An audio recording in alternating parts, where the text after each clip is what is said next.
Lee Summit is your destination for big city vibes and small town charm. Head to the downtown Lee Summit Farmers Market, where local meets fresh. Then grab a cup of coffee and discover a variety of shops and boutiques just around the corner. Continue the fun in downtown Lee Summit at a retro arcade bar. Discover your new beer at one of our 6 locally owned breweries. Cool off with some handcrafted cocktails at happy hour. End the night with live music and good company.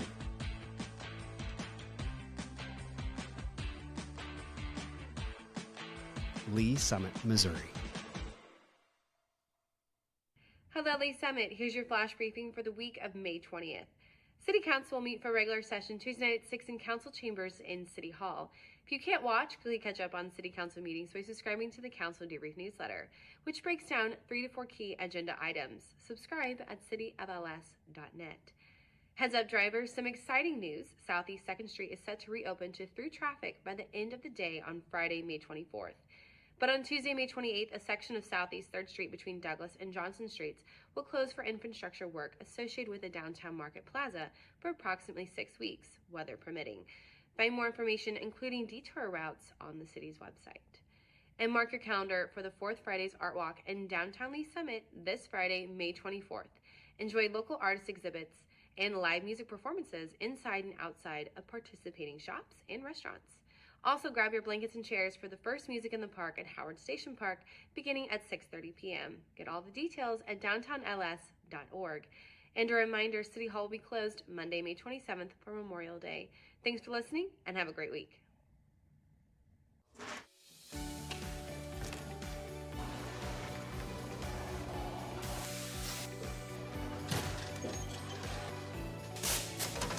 Welcome to the Lee Summit Sign Department. We are going to walk you through our process from start to finish. We make signs as needed here. It's not like we just go out into the field and place a speed limit sign here, no parking here. Our traffic engineers, they go through and they'll do field studies. They'll send us down an engineering work order for us to go out, place new signs or remove signs as needed.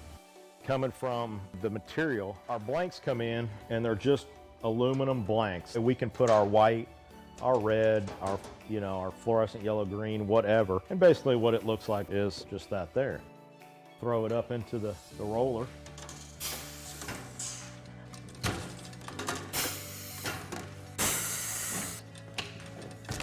And once we got it covered, take it to our work table here, and Tim will cut the corners, cut all the access off to where it's lined up right. As far as the plotter and the software that we use, there's a street name sign there, and he's gonna go ahead and print that out on the plotter so you can see the plotter and how it operates and runs. There's standards for the height, even just on letters on the sign blank. Basically what we have on the computer there is it's pretty much set up to those. And it goes through, it's got a very small but sharp needle that goes through and cuts everything out, letter by letter. Once that's done cutting, our next stage would be bringing it over here. Currently picking out the sign letters right now. We call it weeding or picking or however you want to call it. Next, putting it on the transfer tape.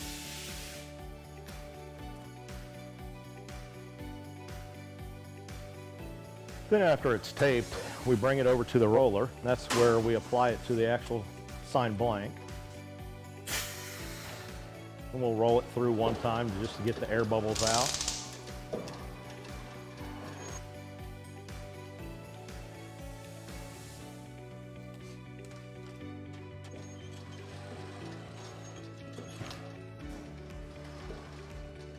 And the last stage is basically just taking the transfer tape off the front of it.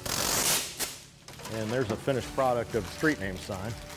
We'll take you out to the field and show you our process that we go through. We're gonna go out and follow our sign guys and get something installed for you. This is where we check our underground utilities. Tim, you got AT&T? AT&T's back here. Evergy, Google, so we should be good to go. We normally put all of our stuff together out in the field.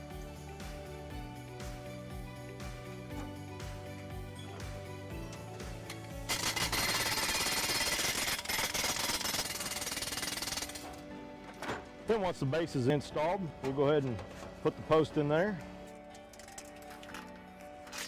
We've come up to perfect. And that's how we do it. Simple, quick.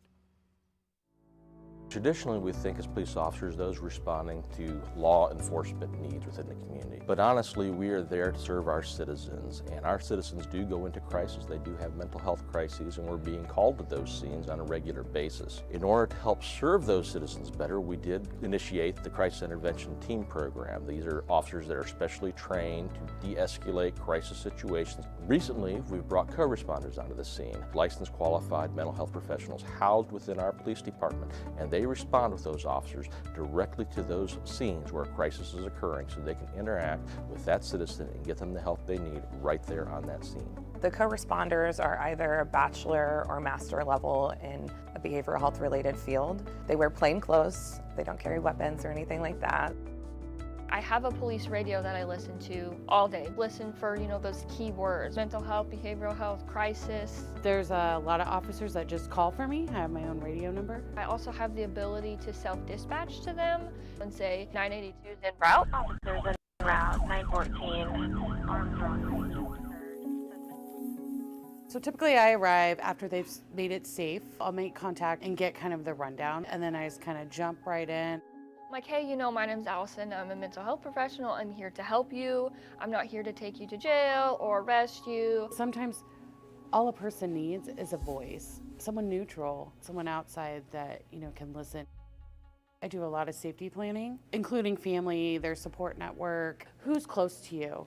If they're home alone, who can come over and hang out with you today? Can we lock away your sharps? Can we put up your meds? Do you need meds? Can we get you over to the urgent care to get you assessed for your medications? Some of them also are like, oh, I'm so glad you came. This made me feel so much better. Our main goal as the co-responders is to, one, get people connected to the services that they need, and also divert from emergency rooms and jails. And they almost get a different view of the police responding. That lets me know you care and the officers care.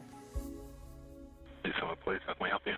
My husband has... In 2020, we had 722 mental health related calls for service. 2022, by that time, 1,479. These mental health related calls for service are increasing.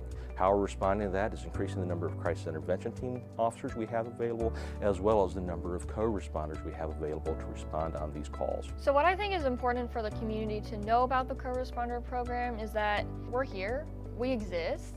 All you have to do when you call 911 is ask for us. Say, hey, I want a co-responder to respond to this crisis, and we'll go. I was really struggling about 8 years ago on my personal journey with mental health, and I met some amazing social workers and amazing programs that have helped me get to where I am today. I really couldn't see myself doing anything else. We want to help, and that's what we love to do. So I had a client, we got a call, she had some suicidal ideations, and she really felt that she had nobody. And and getting to know her story and getting to know who comes around and sees you, well, then we found a support person, and they responded immediately, and we made a plan. I called back and checked on her in an hour, and then I checked on her in 2 hours. We were able to get her into the additional services to where she talks to someone every week or more. I just took a person that really just thought they had nobody and nobody would show up for them, and show them you do. And you'll be amazed who is in your corner if you just simply say, I need a little help.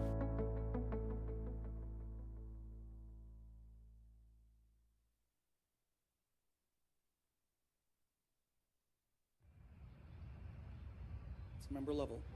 Thank you, Mayor. Great presentation, Ryan. Thank you. Is there any indicator that shows, are we supporting a need? They talk about like gym rats, kids that grew up with their dads that were coaches. Like I was a city hall rat. My dad, Tom Lovell, was hired as a parks administrator in 1978 and spent 40 years in public service here in Lee Summit.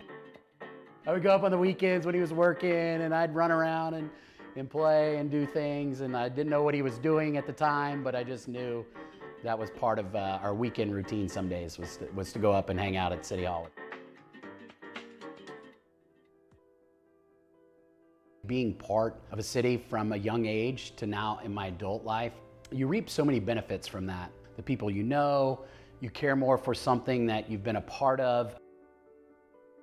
My wife and I knew we wanted to raise a family. Just trying to find a community that we thought we could raise our children in, that was good to me. And it just felt like the right move as we were deciding on a city to come back to.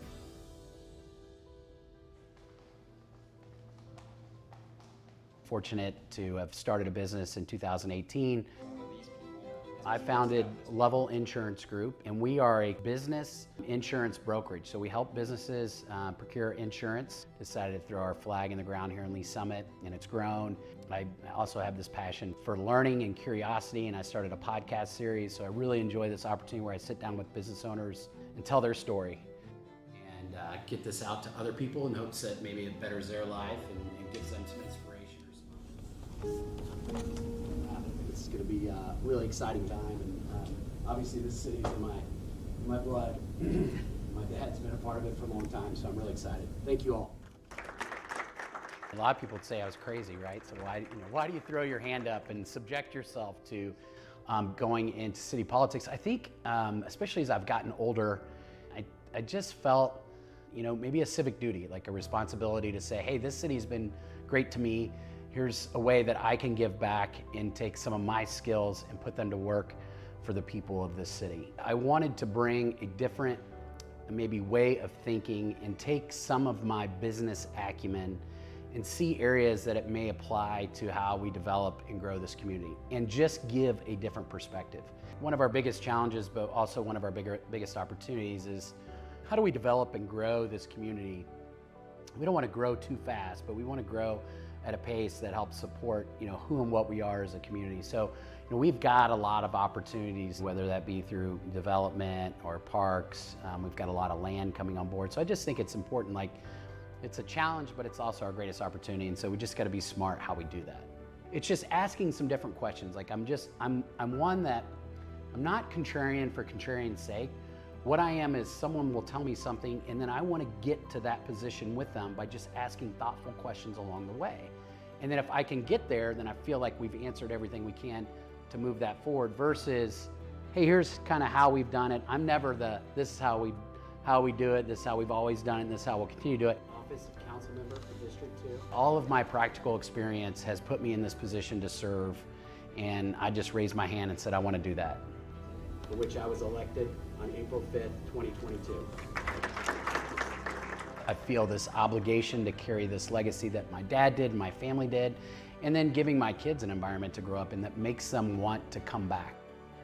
My kids have started rec sports through the Parks and Recreation system, and I'm watching them play soccer on this sport field that my dad helped develop, and my dad's sitting there with me, right? I mean, that's the stuff that really matters in life.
call to order the Lee Summit Planning Commission meeting for Thursday, May 23rd, 2024. Could I get a roll call, please?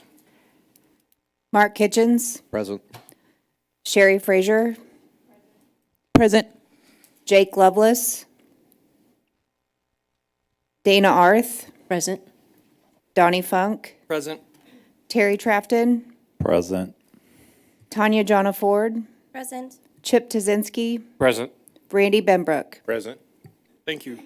We will do a quick little agenda management. Sorry, Ian. We are going to move application PL 2023-315 vacation of easement to a discussion item. So I will look for a motion to approve the agenda as amended. Mr. Chair, I move that we approve the agenda as amended. Second. I have a motion and a second. Could I get a vote on approval of the agenda, please? Mark Kitchens. Yes. Sherry Frazier. Yes. Dana Arth. Yes. Donnie Funk. Yes. Terry Trafton. Yes. Tanya Jonna Ford. Yes. Chip Tazinski. Yes.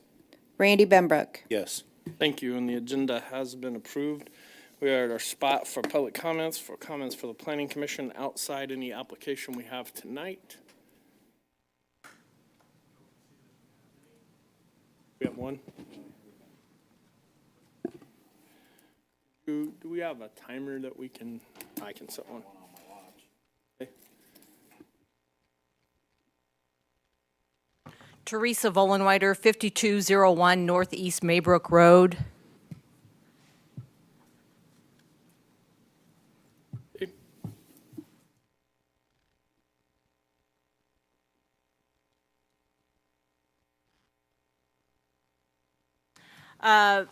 What I want to stress is, because I think there's some thinking that it's okay for licensed professionals to turn in documents without signatures and seals on them because you're just the Planning Commission or something like that.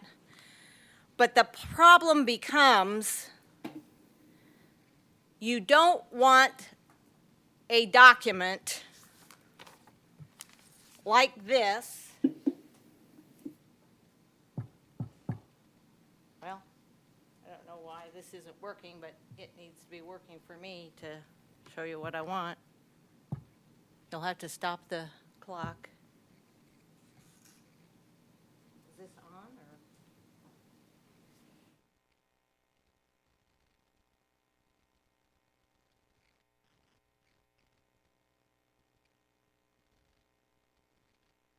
This was, I guess, a first plat turned in to the city by Robert Anderson, and it did not have a seal on it or a signature, and if you'll note, there's no electric line easement in here. So therefore, I determined that this document, without these two things on here, because I put those on there, this document was produced from this first plat that was turned in March of 2021. Didn't have a preliminary watermark or anything on it, any indication that it wasn't to be used. So somebody used it that works at the city. I got this document from George Binger, and I asked, who produced this cartoon?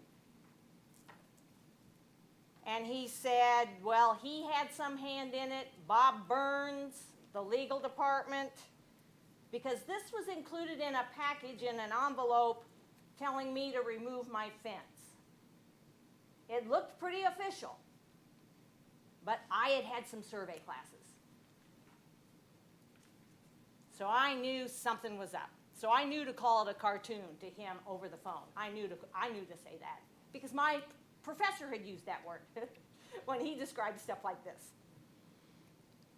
So things like this are being used to convince landowners that they don't own what they own. because the city needs right of way, or because a neighbor needs to put a sanitary sewer line through your property and you aren't willing to give an easement and the state doesn't compel you to do so, and for good reason, I might add. For very good reason. And that reason is on my property. It's called a public health hazard, where a breeding ground is there for mosquitoes. I have horses. I worry about West Nile. Yeah, there's a vaccination for horses, but there's not a vaccination for me. And my sisters know people who have contracted West Nile virus, and it ain't pretty. They think through concrete, and some of them still can't walk. So this is why everything that gets turned in needs to have a signature and a seal on it. It's so that people that work at the city here, licensed professional engineers, Thank you, Teresa. We've hit our 3-minute mark, and we will make sure we take this under consideration with staff. because it was also used by the neighbors to produce this little thing that they hung out on their property. Thank you. We will move on to our next item of business, which is the approval of our consent agenda, which has one item, and that is the approval of the May 9th, 2024 Planning Commission Action Report. Could I get a vote on approval of the consent agenda? Mr. Chair, I move that we approve the consent agenda. I have a motion, I have a second. Second.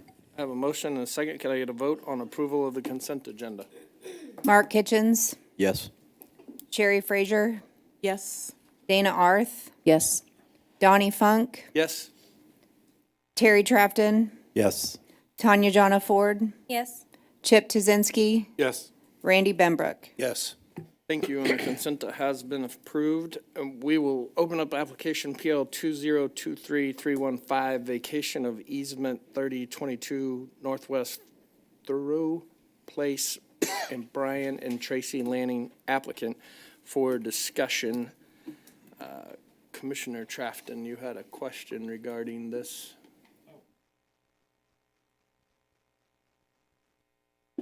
Yes. I was trying to understand in the notes, I know this is being vacated for a pool, and it looked like there was plenty of room there. I don't know how big this pool is going to be. I don't know if it's like a water park or something, but I was trying to understand, is it just because they asked for it, the city, it doesn't feel like we need it because of utility? I know we left a little bit there for electrical, I think is what it was, but can you give me a little more information about that? Thank you, sir. So, Ian Treffern, planner. The easement is dedicated just as a general utility easement along the northeast and northwest property lines. On this diagram here, you can see that there's a storm sewer pipe that runs along the western property line up to the northwest. There is a 5-foot strip of UE being maintained to protect that storm pipe, but the rest of the unused easement is getting vacated, or is proposed to be vacated.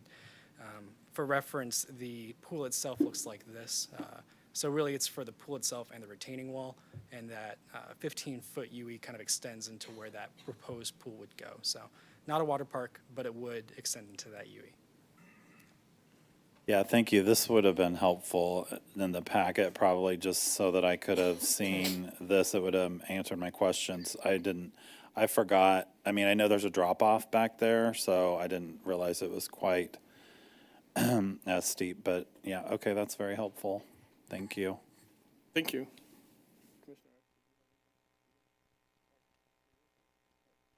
Oh, you good? Okay. Any other questions on this for discussion? I would look for a motion to approve application PL 2023-315, if someone. Mr. Chair, Yes, sir. I move that we approve application PL 2023-315, vacation of easement 3022 Northwest Thoreau Place, Brian and Tracy Lanning applicant. I have a motion, I have a second. Second. I have a motion and a second. Could I get approval of this application, please? Or vote for approval, please? Mark Kitchens, Yes. Sherry Frazier, Yes. Dana Arth, Yes. Donnie Funk, Yes. Terry Trafton, Yes. Tanya Jonna Ford, Yes. Chip Tuzinski, Yes. Randy Benbrook. Yes. The application has been approved. Thank you. We will move on to our first public hearing, and we will open up application PL 2024-046 Comprehensive Plan Amendment, 2025-2029 Capital Improvement Plan, CIP, City of Lee Summit applicant. Anyone wishing to provide testimony or speak on behalf of this application, please stand and be sworn in at this time.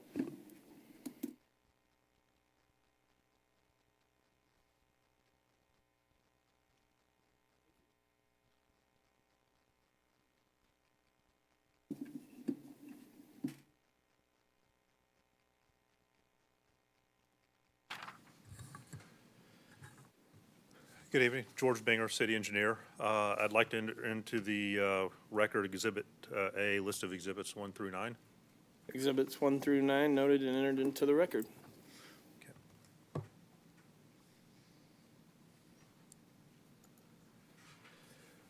Okay, this is the formal presentation of the FY25 Capital Improvement Plan, and this is kind of a twofold piece. This is it is a comprehensive plan amendment for the 5-year element of this plan, and then going forward, the first year for fiscal year 2025 will be adopted by City Council as part of the annual budget. So looking at what has got us to this point, we started this last fall working with our Public Works Committee, going through a kickoff process where we look at projects, review projects on the list, get guidance regarding sequencing the projects, and sequencing includes managing cash flow of the different funds and sources of revenue to support the projects. And then we came back, we had the annual license tax review committee meeting. That is another program that is the excise tax assessed on development for traffic generation. So we had that meeting in March. We had a meeting in January and April with the Public Works Committee to verify where we're at. The staff report has been submitted to council for their review. Thus far, we haven't got any comments or feedback from City Council at this time, which brings us here tonight. I'm sorry, we had the online public comment form through April 12th through May 12th, and we're here tonight with the public hearing in front of Planning Commission. Again, this is both a plan and a budget, as I described earlier. It is fiscally constrained, so the projects presented in here do have an identified source of funding for the different projects. The capital improvement plan is guided by a series of comprehensive plans and master plans. So we have the Ignite Comp Plan, which provides some overarching goals, things related to stormwater, quality of life, neighborhoods, which guides not just the identifying projects, but elements that go within the project, such as like our livable streets elements, sidewalk gap for neighborhood connectivity, things of that nature. Also, the strategic plan from 2020 is one of the guiding documents for this. So this is kind of an illustration of the process. It's basically where we get to this point, we are down here, about ready to churn this out and start up projects that are going to start off in FY25. So a lot of the public comments we receive in this phase do not necessarily get incorporated or impact the development of this plan, but those are things that we look back for FY26. We'll make sure we look at these comments. Some of them have been forwarded. If they're project specific, it gets forwarded to that project manager so we can incorporate that, generate a work order. So some of the things that you see in this plan are related to comments we've received over the last couple of years. An example being the Southeast Douglas project. That's one we got service requests for many years from Blue Parkway to 5th Street. We got quite a few comments from residents, so that's kind of what fed into identifying that project. It was nominated for the April bond issue election and was approved. So you'll see that project show up in FY25 to start some of the design and work on that particular project. So as you can see, we're down here at the Planning Commission with the next step will be the 2 steps we have with City Council. So the overview, this year's plan is $739 million over 5 years. This includes the prior year funding. Last year, we were at $624 million. We've completed, this last year, we completed 30 projects totaling $50 million, and we've added 38 projects for that $118 million. This plan, last year we presented the April 2023 bond issue projects just kind of as an appendix, just as a list. We've actually, in this plan, we've gone through and sequenced those. We've allocated, identified staff resources and funding and allocated those in this particular plan. So then as we work through this, obviously we get the, on the projects, the previously committed projects, whether it be through a sales tax election, a bond issue, remain committed. Every year we're looking at our cash flow for our transportation funds, our sales tax projects, because the guidance we've received from council on these dedicated revenues, we want to cash flow these projects. We're not issuing revenue bonds against these sources of income. Also, we look at staffing, ensuring that we have, sometimes some of these projects have to be pushed out just because we don't have staff available to start these right away. And then again, interactions with Council and Public Works Committee and other guiding documents. So this is kind of a summary of the FY25 plan. So you can see what's allocated by year and the different activities. The public work programs are the annual maintenance programs such as resurfacing streets, our surface seal, some of our right-of-way maintenance. It includes transit and things of that nature, things that are a recurring expense every year. And so we basically take care of, we do a set of work for that year and move on to the next. Same thing with water utilities and facilities. Those are programs that are allocated annually, whereas the remaining categories are typically projects that may carry over from one year to the next. An example for the airport, Hangar 2 is under construction now. Obviously, that's going to carry through the next couple of fiscal years.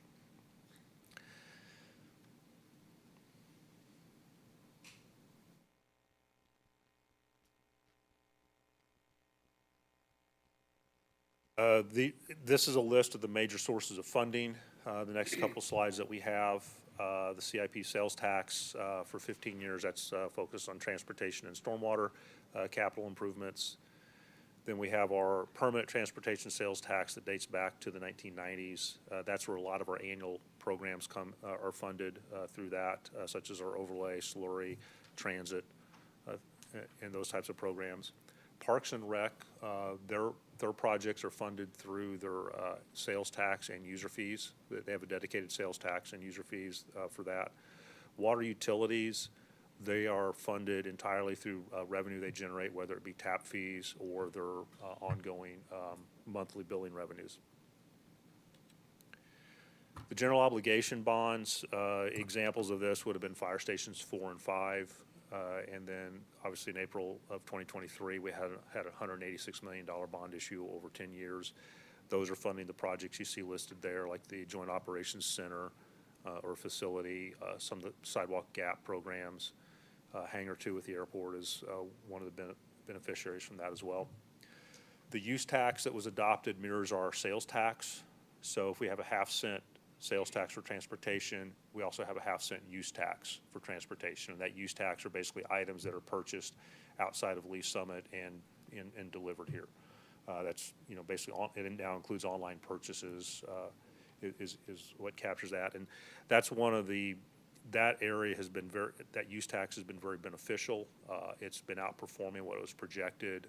We're getting about $2 million per year out of that use tax, when the initial projection was closer to $700,000.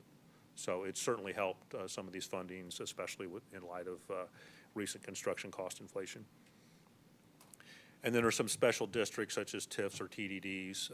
An example would be the Pryor Road interchange and the flyover ramps were built out of that Summit Woods TDD and TIF. The Struthers Road interchange on 470 was built as a result of a TDD. Then we have we have our state and federal grants. I believe this year we're looking at, we have close to $45 million in transportation grants allocated for fiscal years 24 and 25. project we expect to have under construction in the near future. We also have some stormwater grants and sanitary sewer grants. Those total around $10 million. And then annually, the community bus service, the OATS program, on-demand transit, ATA, that is funded by federal transportation grants through the Kansas City ATA. Again, that is an annual program, and it's primarily grant funding. The city match for that is generally in the order of $100,000 to $250,000 per year. The last few years, a lot of that's been covered by ARPA or COVID funds, the local match. So again, that's been another benefit that's helped on some of these projects.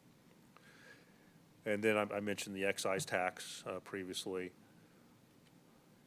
So as we go through the process, I've talked about guidance from council, setting strategic plans, policies for livable streets, different goals that we have with the different types of projects. You know, we have the sewer master plan, water master plan, transportation master plan, a very, you know, the different types of infrastructure have their own master plans, which feed or develop or identify a lot of these future projects.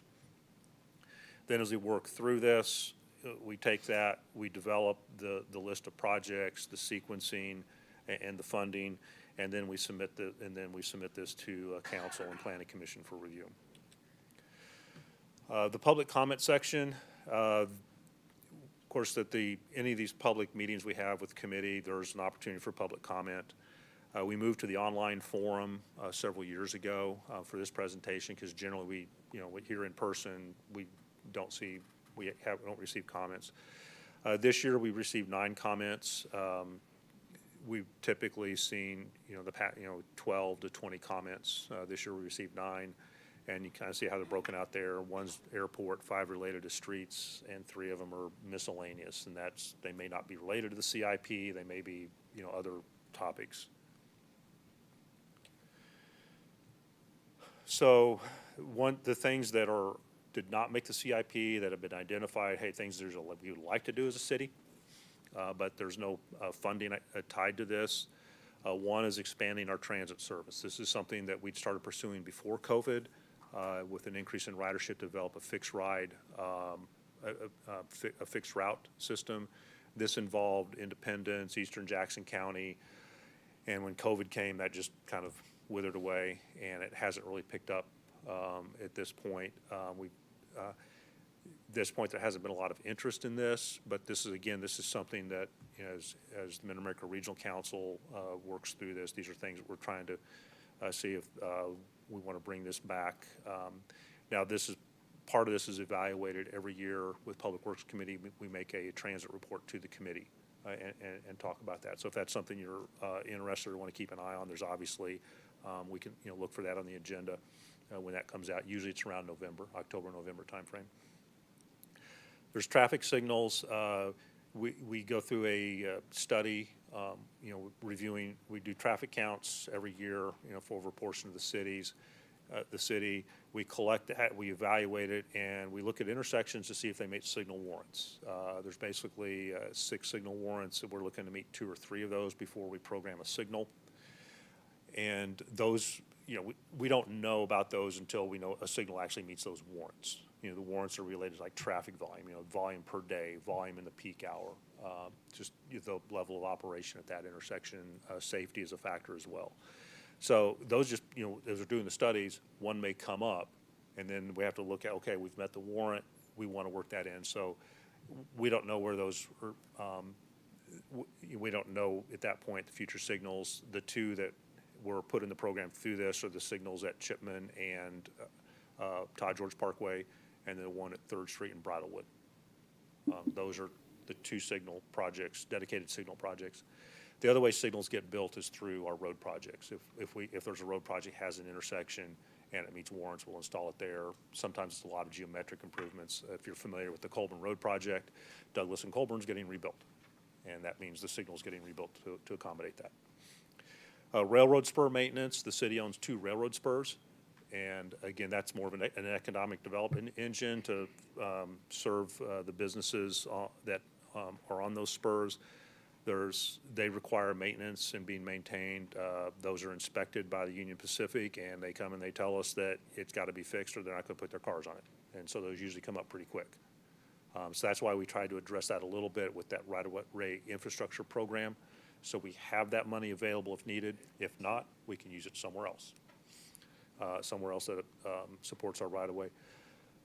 Things we're looking at from an economic development standpoint, we know we've had quite a bit of, we've had a couple of inquiries on Hamlin Road, along Hamlin Road from the landfill going south towards Greenwood city limits. So that's one we have on our radar. If there's a way to fund that or something, an opportunity comes up, those are things we're looking at. Then I mentioned, the guardrail, that's part of a right-of-way. We have the bridges over the spillways at Lakewood and Raintree, Dickhauser Drive. We're starting work on that.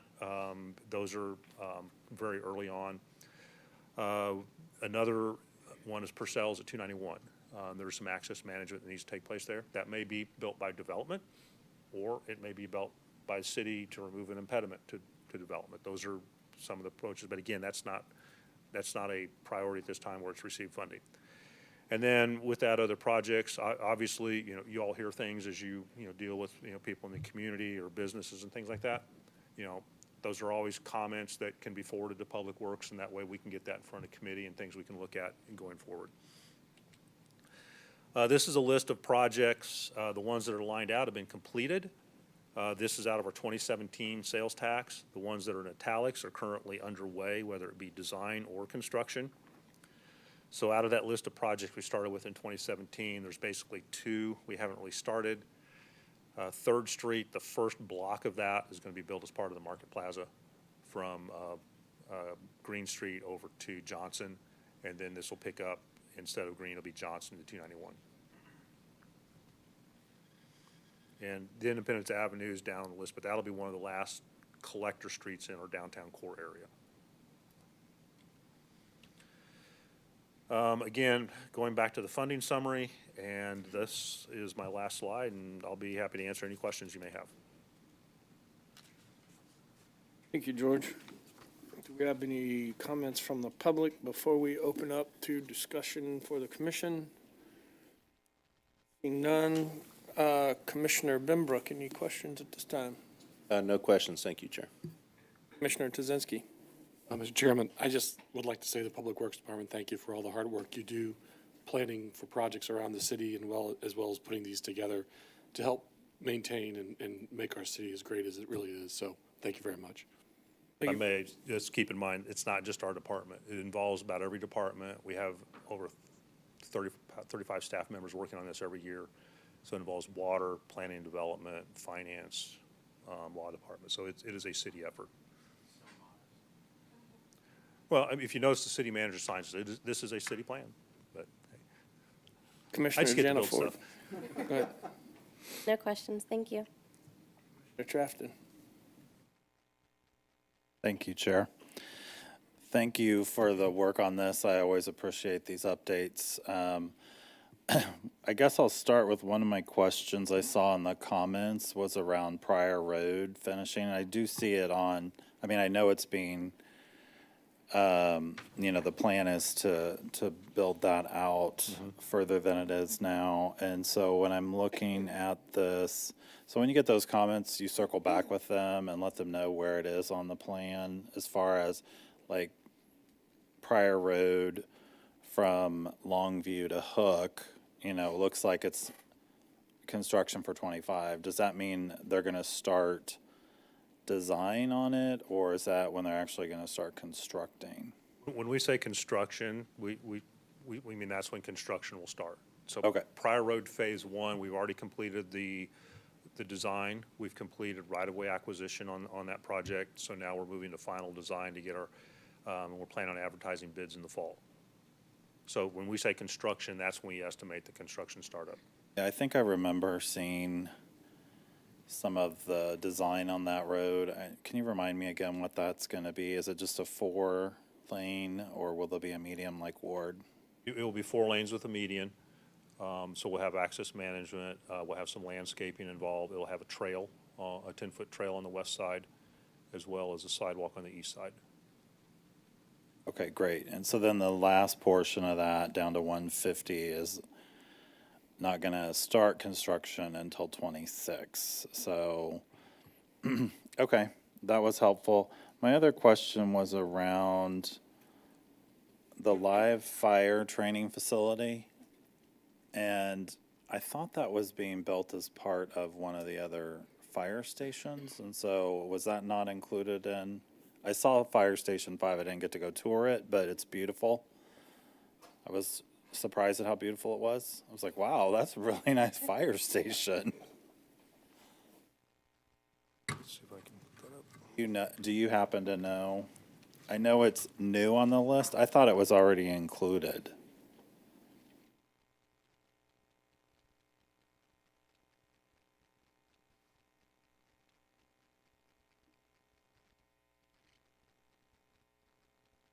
And while you're, Okay, I guess is the one plan I'm looking at, it doesn't have that listed specifically, live fire training facility. I mean, we have the courts in PD Phase 2 renovation as part of that, and the joint operation facility, but the JOF won't have a live fire training, so I'm not sure if there's more going into the court and PD Phase 2. I'll have to look at that. well, was the live fire training facility going to be part of that Well, project? I know thought that it was going to be on the build for one of the new stations. I'm sorry, I'm thinking live fire, I'm thinking Live fire firing training. range. You're thinking fire Not training. the tower, fire yes. range that the police station is, no? No, that was at I believe that was part of Fire Station 7, was where that was located. Right, that's what I thought, but is it, so they're expanding that, or? That, I don't know the details of that. It's, because I don't have it listed here. Come because on it's my down, Chief. understanding. I just want to get the Here we chief go. down here. Oh, sorry.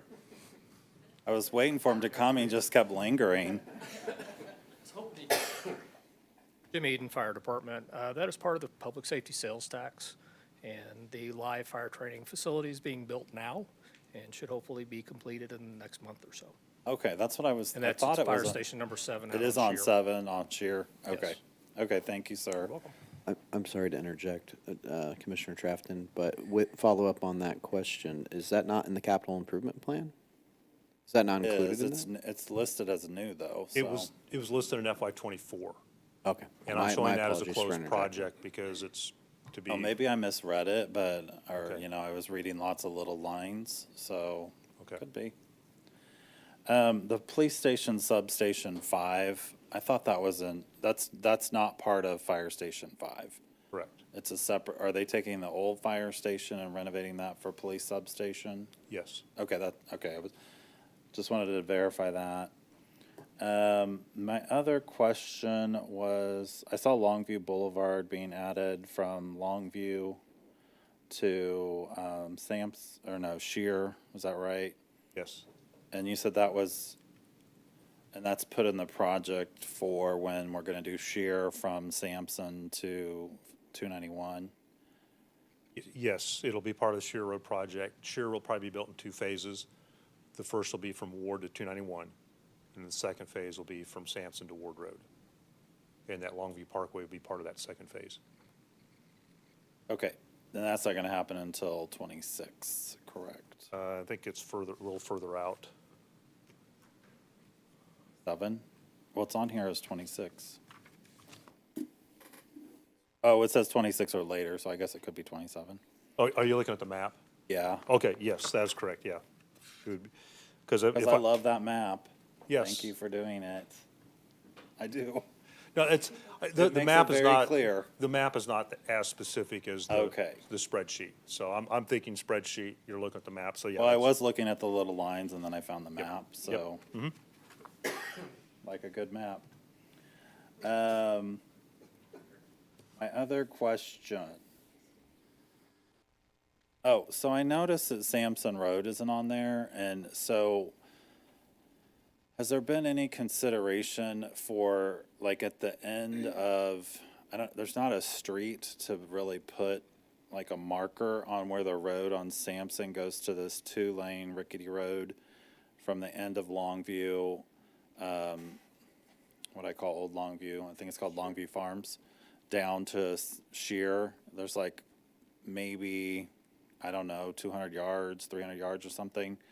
And for some reason, when they built Sienna at Longview, the developer wasn't required to improve the road from that, in that section. And so it's still, it's not necessarily the safest section of road. And so I was curious, has there been consideration when they're building out Shear and now Longview Boulevard to go ahead and fix that section of Sampson? I know Sampson south of Shear is not in this plan, probably won't be for a while, but I know it's in the long range. But are you guys aware of that, and have you guys done any studies for that section? We're aware of it, that it's not, it's still an interim road standard, no curb and gutter stormwater for that section. Yes, it's been discussed as far as, do we include that as part of the Shear Parkway project? Because when we look at that parkway, we're gonna look at that intersection and the four legs of the intersection. And so then it becomes, how far north do we take that? And I know it's been mentioned to fill in that gap. And so these are the types of comments that, as we finish this 2017 CIP sales tax, we're gonna have some savings because we've gotten a significant amount of grant money. So there's gonna be some money left. So comments like this will be part of that discussion we have with committee, is that we think this is a project, because I know there's been some public comments. I'd probably have to look through our service requests. There's probably been some public comments for that. And then, with you bringing it up in this forum, that's one we can discuss. Yeah, I mean, I think it's definitely worth consideration. There's a lot of traffic in that intersection. I drive through it quite a bit, and it's not always safe traffic. And it's line of sight is also kind of an issue there. I mean, I think when Shear gets fixed, that will be a big help, but I think maybe doing that section of Sampson while you're doing that, if you're gonna go ahead and do Longview Boulevard at the same time, I mean, it just makes a lot of sense. So anyway, for consideration, thank you. And then, I just have about 5 more things.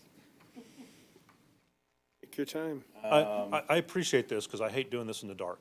I know. I love to have these interactions with you because this is fun stuff. I appreciate the fact.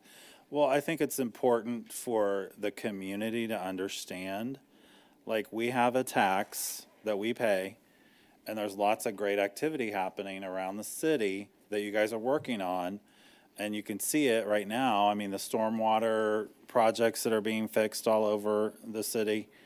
You drive around, of course, it's irritating when you have to drive around different, directions, but you look at the long plan, right, to improve it. So I just think this is really important. The other thing that I was curious about, and, I know this document is huge already, but when you say stormwater gutter, I mean, are there details as to what are like sidewalks and areas where it seems like I remember somewhere, and I didn't get to it in this document. It could be in this document because this document's 189 pages, so I didn't read every page, but is there detail around what sidewalks were improved in the city when you say various sidewalk improvement or sidewalk improvement plan? When we put together our sidewalk gap program, it's more project specific. And so we have an inventory of the sidewalk gaps within the city. And then we've gone through and prioritized what gaps should be filled in first. And then when we do the bid package, it's basically a GIS map overview that shows these are the gaps that have been filled. And then, so we completed phase 1 of the gap program last year. We're working on phase 2. This is getting to be like some of the harder ones. So that's in design now.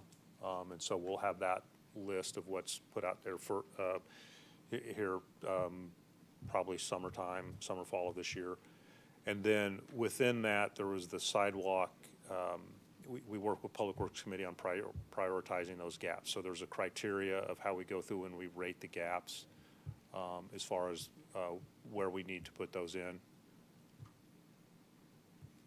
And so is there a detailed, a map or listing of those areas? Because obviously you Not guys in- know where you're doing these. Not in this document, but in our project files. In the project project. documents.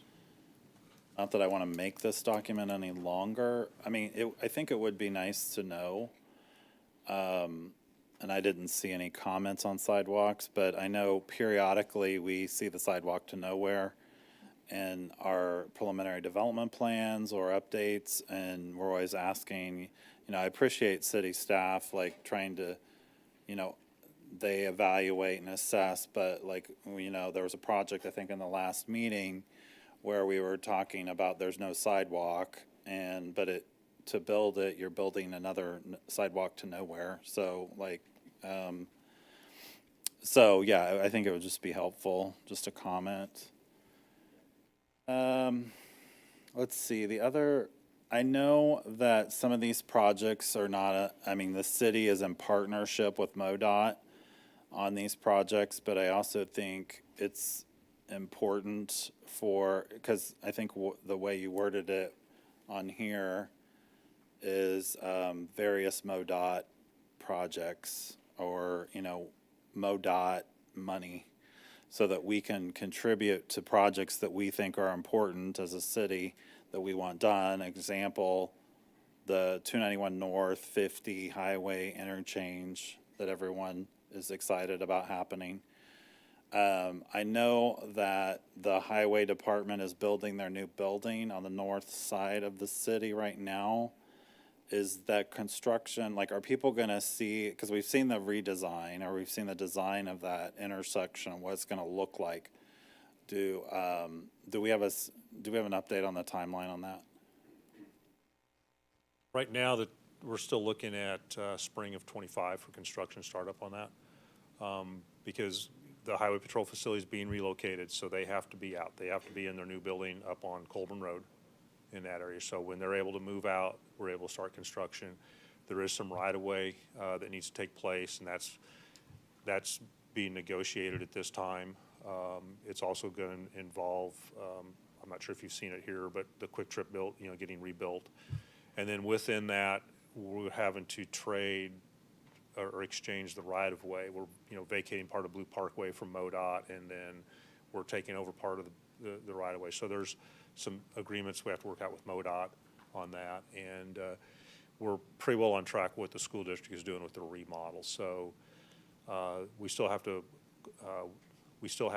a few things left to do to get our 8/8 or acquisition date on that project to start negotiating and acquiring right-of-way. And once that happens, so we're still looking at probably spring of next year for construction. Okay, so we're still negotiating the transfer of funds for Missouri Highway. It's Patrol. transfer of right-of-way. Transfer of right-of-way, Yes. and I know there was some discrepancy or disagreement around costs and who's paying for what. So that contract is still under negotiation, is what you're saying? The funding arrangement, to my understanding, the funding arrangement is settled, is agreed upon. It's just, I think there's other mechanisms that are being worked on at this time, like a TDD that may be set up for that area. So the main issue left is the right-of-way acquisition. Okay, so I think I heard you say spring of '25, is that right? So we have another whole year before we're gonna actually start seeing construction at that intersection, and then it'll take about a year to 2 years? I think it's forecast as a 2-season project. Okay. Thank you for that update. I know that's really not part of this proposal, but I think it is important people want to know. I get questions about it. And then I also know these two projects, I always bring them up, but I know you guys are in conversation around widening 470 from 70 to 350 and getting it moved up with the, it really requires our city leaders to be advocating for that project to go move up in the MARC master plan for the region. And then I know that the other project was widening 50 from 350 to, I don't know if it was Todd George or Blackwell or somewhere in that range. Those are heavily traveled roads. Is there any updates on where that is and potential funding? As far as it's still in conversation. It's on the MoDOT unfunded list. So they have certain parameters that they're looking at it regionally. Right now, it's, I believe, they have close to $300 million of unfunded needs, and it is on that particular list. Now, there's obviously But more we haven't projects. got it moved up yet. We haven't moved up yet on that because, like I-70 corridors is at the top of their list from downtown to 470. Well, didn't I-70 get funded from the state? A portion of it did, not all of it. But, so we're still trying to get federal funds for Yes.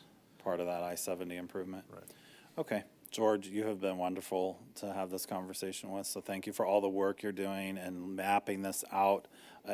People, you should go look at this document. It's a beautiful piece of work. So if you like roads and improvements and what we're spending our capital improvement tax dollars for and what people have agreed, the city is very generous. The people of Lee Summit are generous in their funding of these projects. We wouldn't have these nice projects if we didn't fund them. So thank you.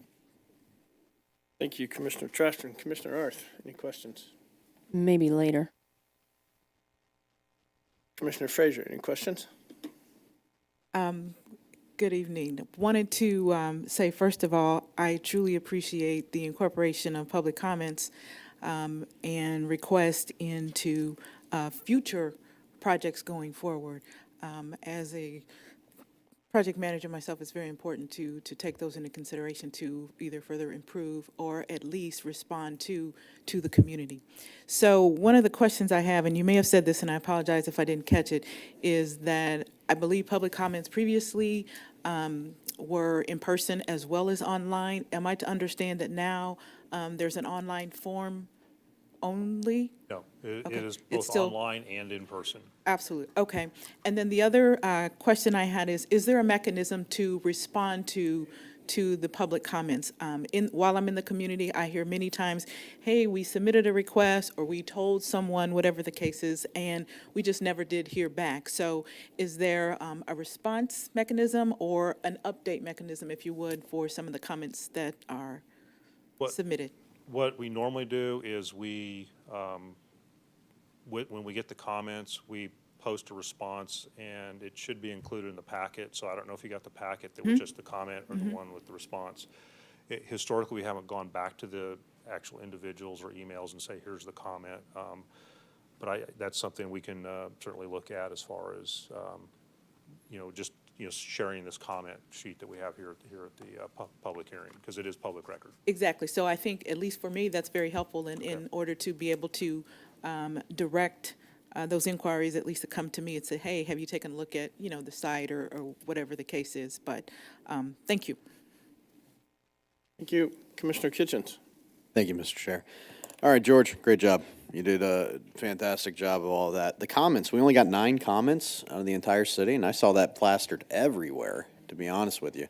As a matter of fact, I think I'm that single airport comment, if I remember correctly. I think that was me. The airport is something that is close to my heart. I love that we have our Civil Air Patrol Squadron there. And I think the airport is almost a success story here in Kansas City of taking something that was almost like a hobby airport for a long time, turning it into an economic engine, and then having social capital behind it as well by having a wonderful program that is used during disaster times and helps our youth out too with their cadet program. I couldn't be happier with it. I did have a couple concerns with the airport. We're developing a lot over there, right? I mean, developers, not capital improvement. And we're seeing, to Commissioner Trafton's concern, lots of sidewalks going up over there and things of that nature. I think we vetoed sidewalks one time on the other side by the airport for a developer, 4 years ago. The entrance to the airport is extraordinarily weird, extraordinarily difficult. And I would love to see the airport brought up a level even more, even though the terminal is fantastic. I love it. And I know they have their own group here. You know what I mean? They're kind of willy-nilly as things go. Now, with that for capital improvement, though, are we looking at a development of that roadway going into the airport and that entrance, especially with the major traffic we're going to start seeing in that area as well? Long range, the plan is to move the main entrance over to the east side off of Hagan Road. Okay. That's where Hangar 2 is being built now. There's been some interest by a private developer building out quite a bit of apron and hangars on that side as well.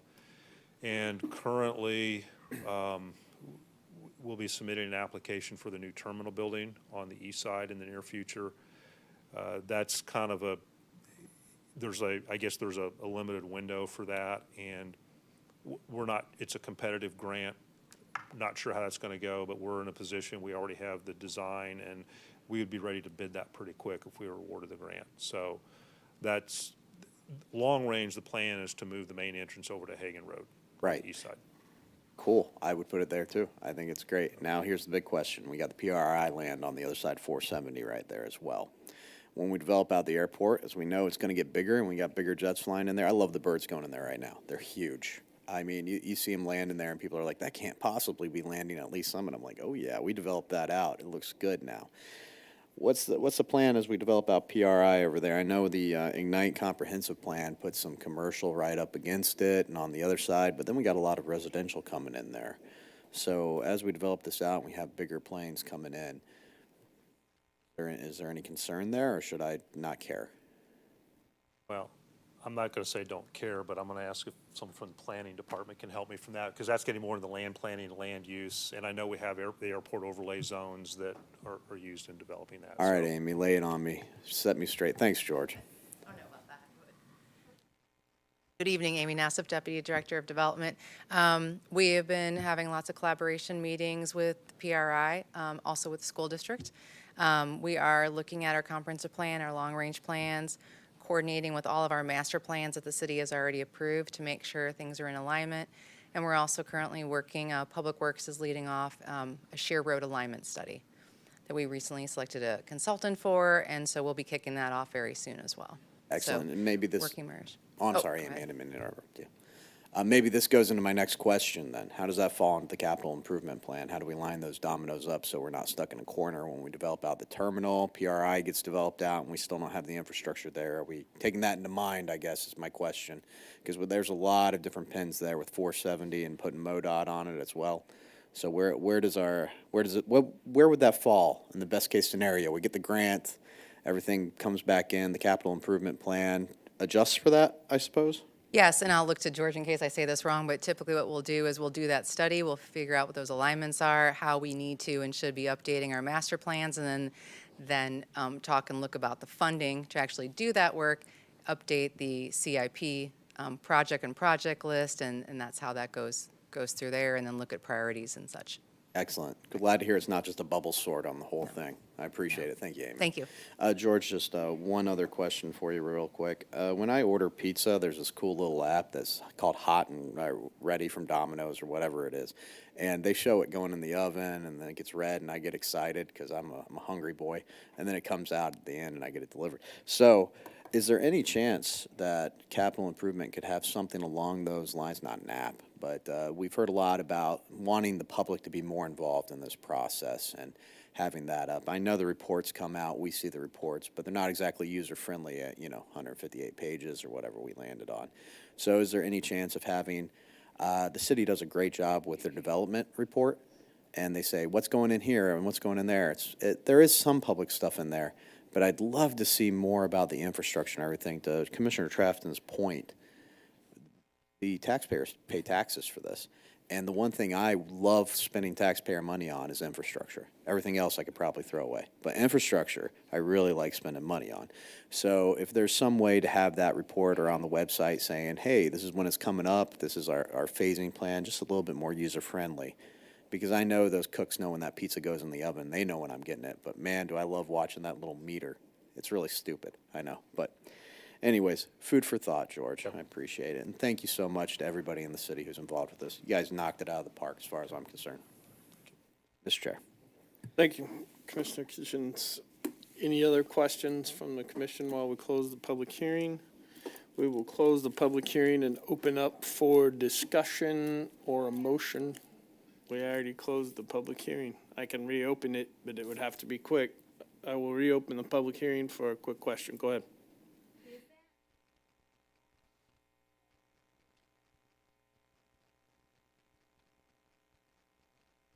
Fiscal year 25, 26, 27, 28, 29, yes. Okay, those numbers, are there supposed to be numbers after those, or like stormwater?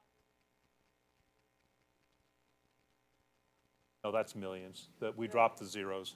Okay. That's thousands of dollars. Okay. So that'd be, stormwater would be 25 million. Okay.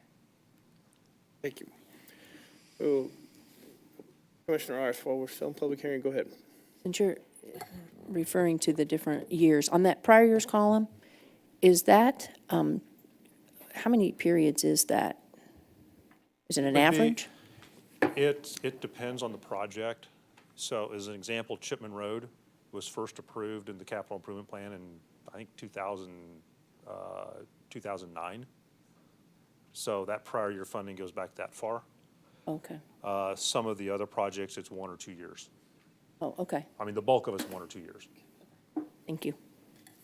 Thank you. Anything else from the commission? We will close the public hearing and open up for discussion or a motion. Any discussion? Fair. I like Commissioner Kitchen's idea about like the live tracker for capital improvements, because then we could point people to that. I mean, we have the development tracker for the city. I think it'd be fairly, I know we have really smart people that work for the city, so I like that idea. So I just wanted to double down on that. Appreciate all the efforts. Thank you. Thank you. Any other comments, question, discussion while we're here? Commissioner Trafton, do you want to lead us in a motion? Oh, thank you, sir. I move to direct staff to present a resolution adopting the capital improvement plan 2025 through 2029 as an amendment to the City of Lee Summit's Ignite Comprehensive Plan as amended, and approving the location, extent, and character of all public improvements described in the City of Lee Summit Capital Improvement Plan 2025 through 2029. I have a motion. Do I have a second? Second. A motion and a second. Could I get a vote? Mark Kitchens, Yes. Sherry Frazier, Yes. Dana Arth, Yes. Donnie Funk, Yes. Terry Trafton, Yes. Tanya Jonna Ford, Yes. Chip Tuzinski, Abstain. Randy Benbrook. Yes. And the motion has passed. So do we need to, David, do we need to read the resolution now? Yes, now you need action on the resolution itself. Go for it.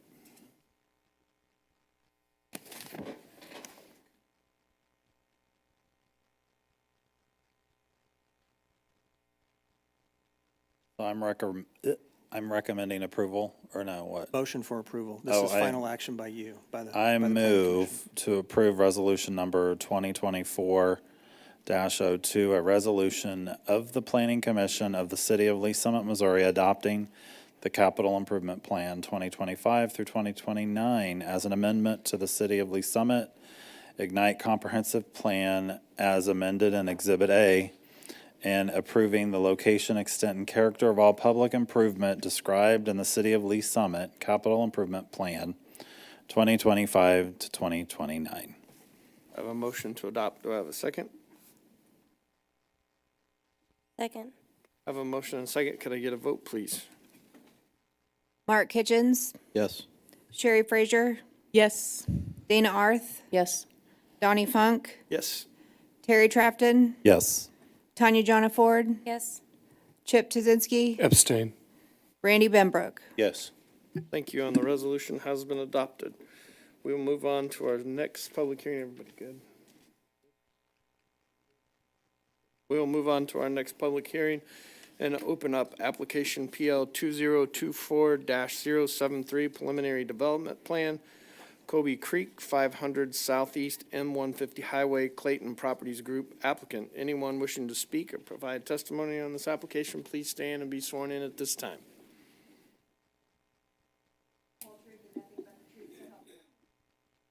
Thank you. If the applicant has a presentation for us, please come forward and state your name and address for the record, please.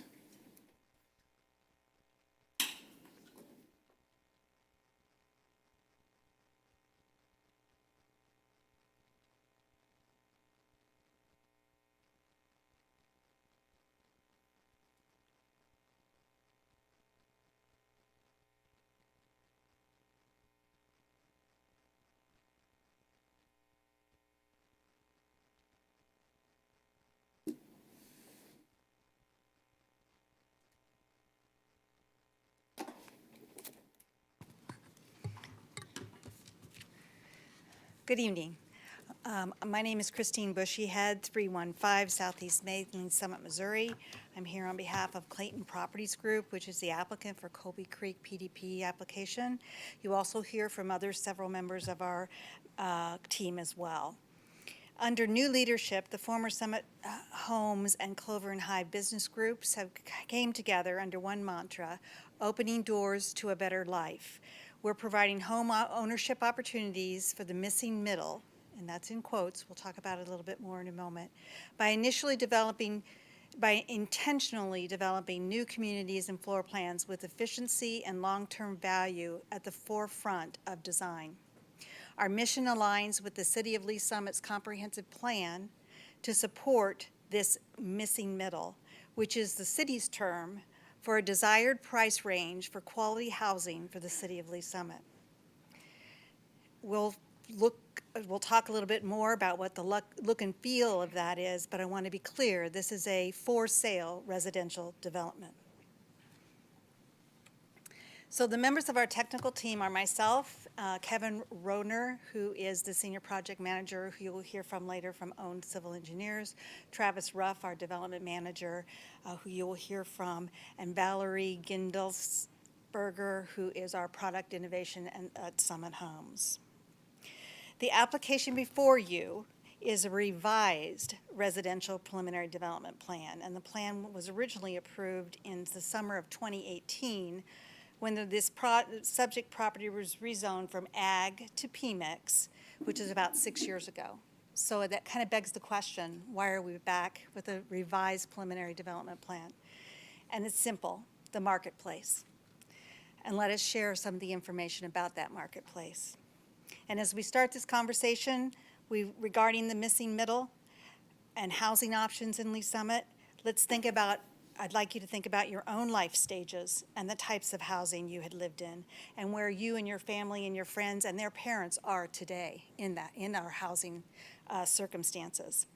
In 2018, when this subject property was rezoned from AG to PMIX, the plan contained commercial lots, which are present in this application, so that hasn't changed, and a unit of single-family homes and twins, which is the term in the industry now, but more in the past was referred to oftentimes as duplexes. So both of those products were in the 2018 plan and are in the plan that you have before you today. And the average mortgage rate at that time was 4.70%. When house construction began on the subject property around 2020, because of course you have to get the infrastructure in first, interest rates were at a historic low with the Fed's COVID-19 programming of 0 at the federal lending rates.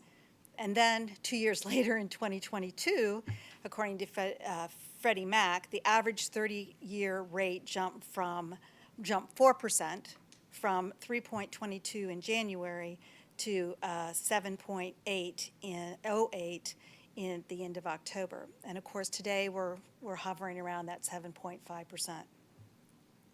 In this same time frame, construction materials have not been spared the impact of the post-COVID era, with soaring inflation in the years 2021 and 2022, which has had some slight recovery, but similar to interest rates, will not fully recover.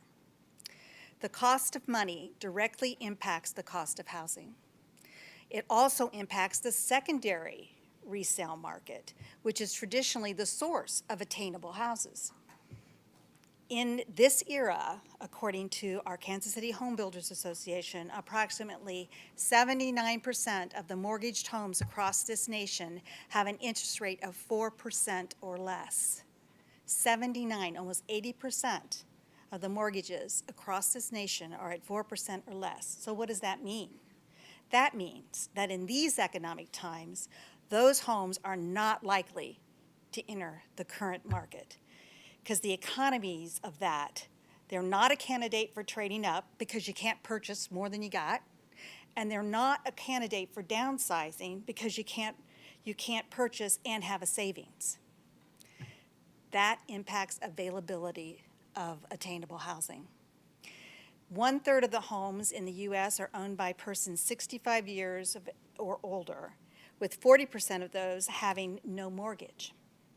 Even so, with the rising costs of health care, age in place is the new mantra of the gray tsunami that we all thought was going to provide that available housing for, but now we see that our seniors are not as quick to sell their homes and move into retirement for health care reasons alone.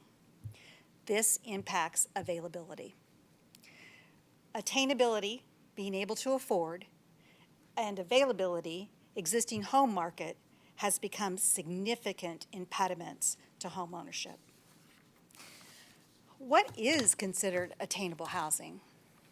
It's what it's always been. It's always been the cost of housing, and in this instance, mortgages, plus your utility payments should be 30% or less of your household gross income. Always been the measure of what's attainable. But what does that look like today? Home ownership for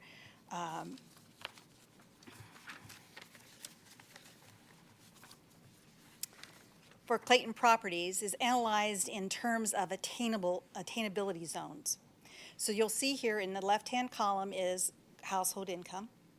In the center is the number of houses that are possibly in that income category in the Kansas City area. And on the other side is your average sales price of a home, and that's using the tradition of, well, they use a 25% because we're not wanting to put people in the homes they can't afford, but the attainable, usual 30% of your household income should go towards your housing costs. So you'll see that our target is the green. Our target is, that is our attainable zone of the middle, the missing middle, what we call the missing middle, and what the city is looking for in the missing middle. The Lee Summit medium household income is approximately $89,140, if you want to put that into that matrix. Then the other chart to the right talks about what has been happening with the Clayton Properties group over the prior quarter we'll just look at. So in the prior quarter, they've sold approximately 58 units. 20.7% of those have been this attainable profile. And that tells us that our data supports this market and this product. So that's the information, and this is really where we're focusing and why we have done the things you're going to hear from an efficiency standpoint, lot size standpoint, the things that we've done to make the products that we want to put in this development attainable. Another thing to keep in mind too is that medium home price versus the medium household income ratio history. From 71 to 2002, the average ratio was about 3.8. So it's actually a little bit above what has standardly and historically been called that measure for attainability. And then from 2003 to 2019, we actually bumped up to 4.7. So people are pushing a little bit that limit, but wanting to be in certain types of housing. And then, of course, in 2020 to 2022, we're at 5.4%, which is not attainable if you're making $89,000 or $100,000 a year, which is a good living wage. So what we are trying to do is to get us back to as close to a 30% as possible, 25 is what we're looking at, of a attainable level for the housing that we're proposing. So some people will say, well, home ownership for all, why do we care? The Jackson County Health Department reported to Lee Summit Council that lack of attainable housing is a health issue. The Missouri Municipal League Review had an entire magazine issue devoted to this topic, and many places across the state, the comment was housing is both a basic need and it is a means of wealth creation. And also I hope you see from the information that I provided that all aspects of our economy contribute to what is financially attainable and what is available. I'd also like to point out that the advantage of this type of programming also is an advantage to our existing property owners, because in our 20 years experience shows that the per square foot cost of new construction is higher than existing homes per square foot appraised values. That makes sense. And ends up excuse me, I lost my place. New construction is higher than the existing homes per square foot appraised values, and ends up increasing the per square foot appraised value of homes in or near our communities due to the higher costs of those new construction homes. So Colby Creek has been intentional and has designed a pathway to home ownership today. And we went ahead to our YouTube because we wanted to make sure it worked. So I've got it.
Project Manager at OWN Civil Engineers, and Travis Ruff of Summit Homes.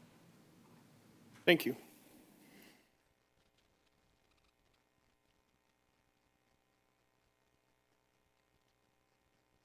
Good evening. I'm Kevin Roner with OWN. We're at 8455 College Boulevard in Overland Park, Kansas. And by the way, I've lived in Lee Summit for 28 years, so I have a vested interest in kind of what's going on around here. We are the civil engineers of record now on this project. We were not involved at the very beginning. When Summit Homes took over, that's when we became involved. We've taken that project and taken the basic bones, if you will, and then created some enhancements. In particular, we gridded out the road system where Phase 2, second plat, is now generally on a grid, where before it was a lot of cul-de-sacs and didn't fit well, the traffic didn't work well. If you look at Phase 4 and 5 up on the north end, there were a couple of long stretches of road and street network, and we brought that north connection further into the project. Again, it's still on a grid, but broke that area up. We're also providing then infrastructure, all the infrastructure improvements on that. I just want to take a second to introduce myself and let you know that we're available for any questions at the end here that you might have. So, thank you. Thank you. Good evening. I'm Travis Roof with Summit Homes, 120 Southeast 30th Street. And I'm going to speak a little bit kind of about existing conditions, compatibility, square footage, stuff like that with our amended PDP plan we're submitting. So I have a little statement from our marketing department I kind of want to read, but I personally am a little more free-flowing and will speak and answer that. Any questions you guys have at the end, but it's Summit Homes' vision to develop a vibrant, lively community that every resident is proud to call home. As in all communities, a variety of home sizes and styles will be available to suit a broad range of lifestyles and life stages. However, in order to maintain a cohesive streetscape and neighborhood feel, we will hold landscaping and maintain architectural material standards throughout. By introducing a variety of product types in different phases, the experience of driving or walking through our communities is engaging with points of desirable interest. Every home will have a comparable amount of landscaping space to enhance and approach the front door. Over time, these become the spaces that homeowners personalize to show off their own style and build up the character and curb appeal of their neighborhood. Multiple elevation options per floor plan paired with exterior material conversations and wood cladding, stucco, masonry will ensure timeless quality and curb appeal while allowing a variety of aesthetic styles to appeal to varying preferences. We have curated paint combinations from our designer who will provide a neat and coordinated overall look and feel, while the anti-monotony rules that we do in-house on the HOA architectural approval side will prevent the same elevations from being next to each other. So with that, so this is kind of our overall plan. Originally, this was all the twin homes with the initial application. It was all cul-de-sac, so we kind of made more of a grid network in here, improve the traffic flow. These lots here will be the same product that is existing in the neighborhood. We did not change any size or anything with that. The amenity center, we are enlarging from what was put in the first plat. We did not have enough space to do what we typically do for a clubhouse amenity center, pickleball court, and all the stuff that goes along with that. So we just needed more space. So this tract grew, and then we transitioned into 50-foot lots in here, and then we go into like some 40s up here. These are going to be our townhome areas with some twin homes at the end to kind of break up the streetscape there. Same deal, a couple of twins there. The rest of these will be townhomes. So compatibility stuff, you know, our square footages and all that, the original plan had 1,600 to 2,000 square feet with some of the reverse and 1/2 story options getting close to 2,200 square feet. What we're proposing is going to range from 1,608 to 1,856 with 2, and we will have some 3-car in the area that, I'm back up slide, but in the area that I said the product would be the same kind of existing. Then the prior PDP Twins was 1,000 square foot per side. Our plans are larger, actually. They're going to be 1,500 per side on those. And then our townhomes, they range from 1,330 to 1,450 a unit. So building materials, these are just some sample elevations. Your full packet that you guys have has every plan and floor plans in there. We just went ahead and submitted everything. But gives a representation. You still have your stone, stucco, board and batten, some lap siding, a little more contemporary elevations. Been very popular in other communities that we have this product going in, Overland Park and out in Blue Springs. So the amenity center, this is a rendering of another one, but it's the same plan. We're going to build this out. What we did was turn the building a little bit more so we have more deck space. We find these are 98,000 gallon pools. It's not the pool size. We always hear you're overcrowding the pool with increased density. It's actually a deck space, having more lounge chairs out there. So we add another 15 feet from what this plan that was built in Spring Hill. And then traffic is one of the big concerns out there. We are putting in a interchange signal with the MoDOT has approved that.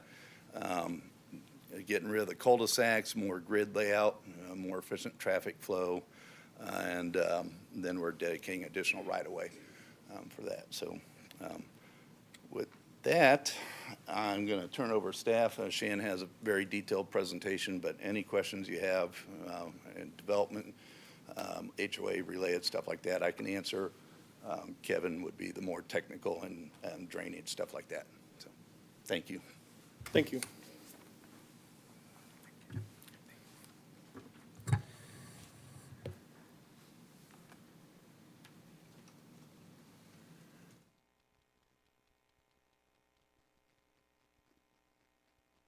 All right, good evening, Commissioners. Shannon McGuire, Planning Manager. Please enter the record, Exhibit A, list exhibits 1 through 14. Exhibits 1 through 14 noted and entered into the record. All right, so as the applicant stated, they are seeking approval of amended PDP for phases 2 through 5 of the Kobe Creek mixed-use subdivision. The original PDP, as was previously stated, was approved in 2018 and included a mix of commercial, single-family, and two-family homes. The housing types that they are previously approved was limited to those single-family and two-family style homes, so duplexes and single-family. In this particular amended PDP, they are proposing to construct that mix of single-family, two-family, and four-family homes. So as you can see by the zoning map before you here, north of the subject property is at RP4. That's future multifamily mixed use as well. Or mixed density, sorry, not mixed use. South across 150 is some ag and some commercial CP2 zone property. East is outside of city boundary, but it's adjacent to our neighbors there to the east. And that zoning district is ag as well as their single family R1 zoning district. And then west we have some undeveloped agricultural land. As was the case with the original PDP, the commercial pad sites are shown in concept only, so any future development of those sites will come before you by separate application and will require approval of a separate PDP before this board and the City Council. The Ignite Comprehensive Plan land use map does identify this subject site's future recommended land use as a mix of residential 1 and residential 2 land use categories. The residential 1 land use category is primarily for that single family that we see, and the residential 2 is primarily utilized for some single family on the smaller lot single family style, as well as some of the medium density multifamily. One of the objectives established by the comprehensive plan is to promote diversified housing choices in the community. The proposed development will aid in creating a strong and high-quality neighborhood that does provide that diversified housing choice and is a convenient housing option to meet the changing needs of the community. The mix of the single-family, duplex, and quadplex housing products does directly address the goals as established by that comprehensive plan. And the comprehensive plan does call for that increase of the mix of housing choices. So if approved, the proposed PDP will meet these goals as they are established in the comprehensive plan. So as was already previously stated, but the existing zoning is PMIX. The overall property size is about 96, a little over 96 acres. It's located there off just 150. The original Phase 1 had 50 lots in it, so there are 50 units in that particular one. And they are increasing overall unit availability or lots within the project as a whole from the originally approved 289 to they are proposing the 387, so just over 100 additional lots. As the applicant stated, in addition to offering different housing types, they did rework the road network. So as you can see here, on the left hand of your screen is the previously approved PDP, and kind of you can see the road network there, and on the right is the what is being presented today. So if you look, the duplex or the two-family was had a lot of cul-de-sacs and not a lot of interconnectivity throughout the neighborhood as a whole. So what they have done is kind of change that so it's more of a grid system like they had stated. It helps increase the connectivity and walkability of that area while keeping that general location of that style home in the same area. And then up on the north side, you can see these long block lengths on the north end. They've gone ahead and switched that up a bit and created a north-south connector that again breaks up those long spanses of blocks and improves the walkability and interconnectivity of the particular project. So no longer if you live on the north side, you can now walk down the middle. There is connectivity to the amenity space here through some pedestrian sidewalk as well.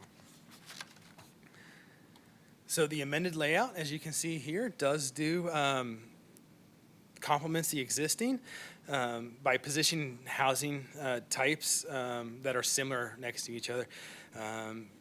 And similar to those that are already existing in the first plat or the first phase of Kobe Creek. So again, to keep that high quality streetscape throughout the entire development, the elevations, trim, landscape, and the other style of the homes will be similar to what's already existing out there in the first phase. The proposed narrower lots and quadplexes are situated on the north end of the particular project here. They are done this so that it kind of keeps them, creates that stepped approach to the housing types within the community. So you're going from your lower density, single family and duplex kind of steps it up to that higher density as you get further north there. So during the original PDP approval process, the typical elevations that were provided were only provided for the for duplexes, or the two-family homes, and they're only provided two elevations, and that's what you see before you today. With this amended PDP, the applicant has provided a significant amount more choices when it comes to those two-family, as well as provided elevations for the single-family and the quad or the four-family as well. Proposed building materials for the homes will include a mix of masonry, some stone veneer, lap siding, board and batten siding. These materials are comparable and compatible with the existing homes and with the homes we find throughout the community as well. So the following slides is kind of a selection of some of the elevations that they have provided. It's just a small portion of it. The full amount of elevations was included in the packet. If you notice, the PDP that was included in the packet was well over 140 pages because they provided so much additional information. So instead of going through every single one of those, I just pulled out a few for you. So there's kind of the typical, a couple of the typical two-family homes. There are some standard single-family two-story homes. Kind of the standard single-story or ranch or reverse one-story single-family homes. Some of the narrower lot style homes. We got a two-story and a single-story there. and then the elevations on those 4-family homes as well. So the lot width, they are proposing a 40-foot lot width on some of those lots to the north. And these will be constructed in the third and the fourth, or third through the fifth phases. The smaller lots, like I said, were located in the northern portion there. You kind of see them in the green, blue, and purple area in their phasing plan here. So it's kind of runs a ring around the larger 4-family homes there. The applicant is proposing these lots in a response to respond to that market demand for homes that are, again, more obtainable. These homes will meet what is often described as that need for the missing middle housing stock. The narrower lots do allow for more efficient use of the available land while still preserving the ability to construct a high-quality home for our residents. The proposed lot widths are comparable to existing lots that we have out there in the new Longview, Arbor Walk, and Osage residential subdivisions currently. So with that, we do have 4 conditions of approval as outlined here, and in the additional approval conditions as outlined in the staff letter. And that concludes my presentation. I can yield for any questions you may have. Thank you, Shannon. Do we have any public comment in regards to this application before we move on to the commission? Yes, ma'am. Looked at this online, and there was an Alta survey that caught my eye. Alta, National Society of Professional Surveyors. But again, it wasn't signed and sealed. And I don't know, is the city asking for these documents to not be signed and sealed when they're turned in? Or who's making that decision that these things aren't being signed and sealed when they come into the city? Because that concerns me. I want to know if it's an Alta survey, especially if it's an Alta survey, that surveyor is willing to sit in a court of law and legally defend his work or her work. So I'd like to know, why are these documents getting in the hands of city staff without seals? I don't like to be rude and interrupt you, but I think the documents that's seen online were probably preliminary development and submitted before, but the documents that are in packet are signed and sealed. And those probably will be out to the public once the public hearing is completed. So just to help you out, they are signed and sealed, the documents that we have in front of us. Someone is uploading those to the city's website, and so somebody at the city had a document, a plan, a plat, a survey, a map of a survey, an Alta, and I realize the plan is merely a picture. It could be all wrong, but if it's an Alta survey, that which is drawn on that piece of paper should be pretty darn right or correct and complete. So somehow somebody at the city is getting their hands on an unsealed, unsigned, undated document and uploading it, correct? Shannon, is that just part of the preliminary package that's being submitted? Correct. We don't need those signed and sealed on a preliminary. Those are working documents. They're not final documents.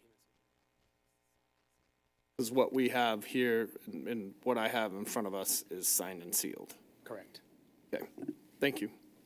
But the problem is, somebody at the But city as can they use that just- unsigned, They're unsealed not document. using them, they're using them as working documents going through the development process. And when these documents come to us for a public hearing, they are signed and sealed. Yeah, but what I showed you at the beginning was an unsigned, unsealed document, and the city used it. I will let you handle that with the city, not during my public hearing on this application, because we have signed and sealed documents. So your time is up.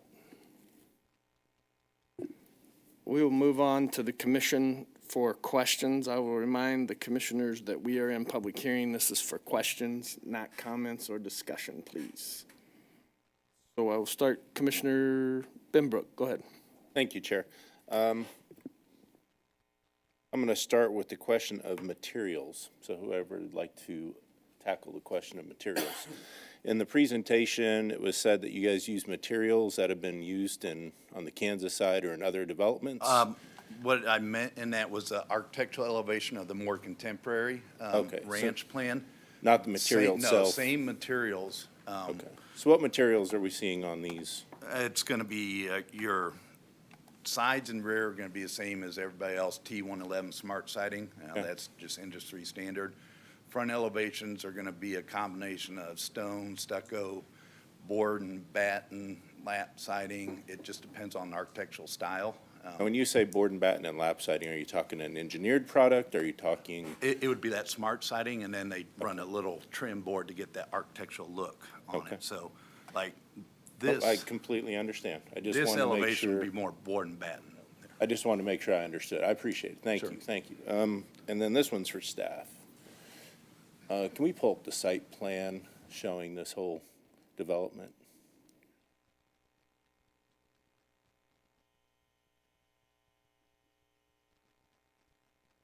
Do we have one that spans out a little bit more, or? That's good. You can, that there, actually, that's perfect. Down by the detention ponds, that's your main connector to the highway or the frontage street, is that correct? That's correct. We have 2 connection points there. So I have a concern about the layout. I'm gonna express my concern, and then you can tell me if I'm crazy or not.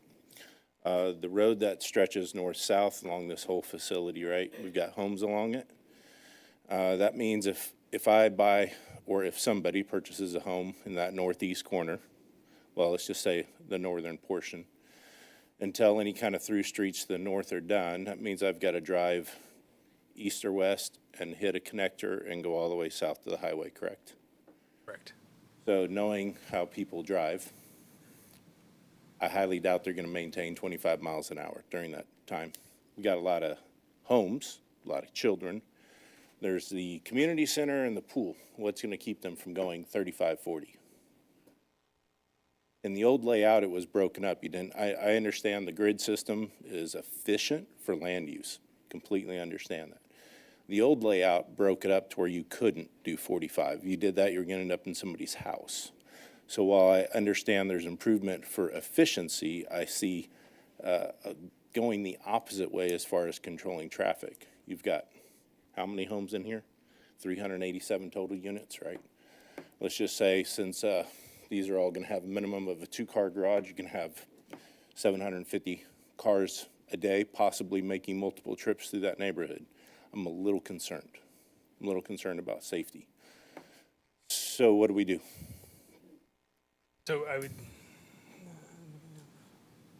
Well, I can answer on the HOA side. What we've been doing in other neighborhoods is getting the radar speed signs and installing those throughout our communities, because that is the most effective thing for speeding. It's something we deal with every single community in the whole metro area. So that's something we just started doing, that when we have a traffic concern, we go ahead and get a right-of-way permit and put in a radar sign.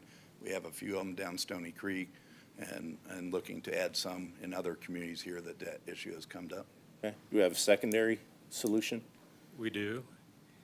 This is a preliminary plan, so we don't show all of the controls that will be placed, but stop signs at intersections. At all these 4-way intersections? There are key intersections there, yes, especially the 4-way, yes. So question. And north-south, you're looking mainly, I believe, Yes. Yeah, at the that west. main west. That's the one that's primarily my concern. So in the previous layout, we had turnabouts, right? Which force you to slow down without having to stop. I understand they eat up a little bit of room. Why did we go away from the turnabouts? And I know we probably have 4-way stops at least, or at these 4-way intersections. But people tend to run through them, tend to roll through them. Is there a reason we went away from that? Was it just land efficiency? Is there maybe something that we could go back to, at least having 2 of them on that street? Some of it was a land efficiency, yes, to create that grid that we were talking about. Part of it is that roundabout that was placed originally if you looked at the configuration that was done, we didn't have a clean, if you will, a clean intersection coming in. That's where roundabouts are very effective. If your angles in that coming in aren't well placed so that you've got good visibility, sight distance, and that. It fit better in that configuration.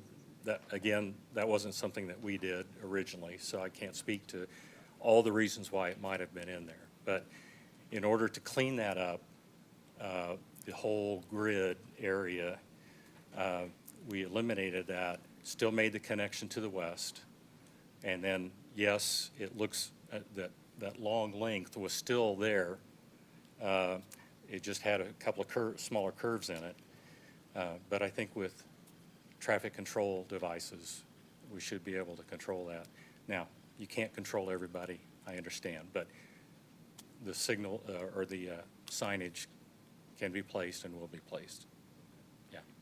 Follow-up question, not to grill, but curiosity. So have you had a similar grid layout in previous neighborhoods you've developed? Where, let's just say, have you had, I'll fine-tune this even more, have you had a long string of streets, or a long run of a street, geez, I can't talk all of a sudden, in which you've had speeding problems in some of these residential developments? I couldn't speak to after the fact, if you will. We're involved in the beginning. Right. No follow-up? We do have other areas, Spring Hill, Kansas in particular, where we've placed and had a long stretch, and again, controlled it with stop signs. Okay, thank you. Staff, Shannon, follow-up question. Obviously, once these streets are cut, lots are divided, utilities ran, streets are turned over to the city. Are speed bumps very expensive if we have to go back in? If there's enough complaints. I'm assuming that would be triggered by neighbors complaining, an assessment done.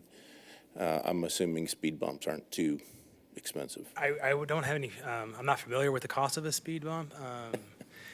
In my uninformed opinion, there's not a lot there, so I wouldn't expect it to be too expensive, but we do have one of our traffic engineers here who could speak more to that. Okay, that'd be fantastic. Good evening, Erin Rolovo, Senior Staff Engineer.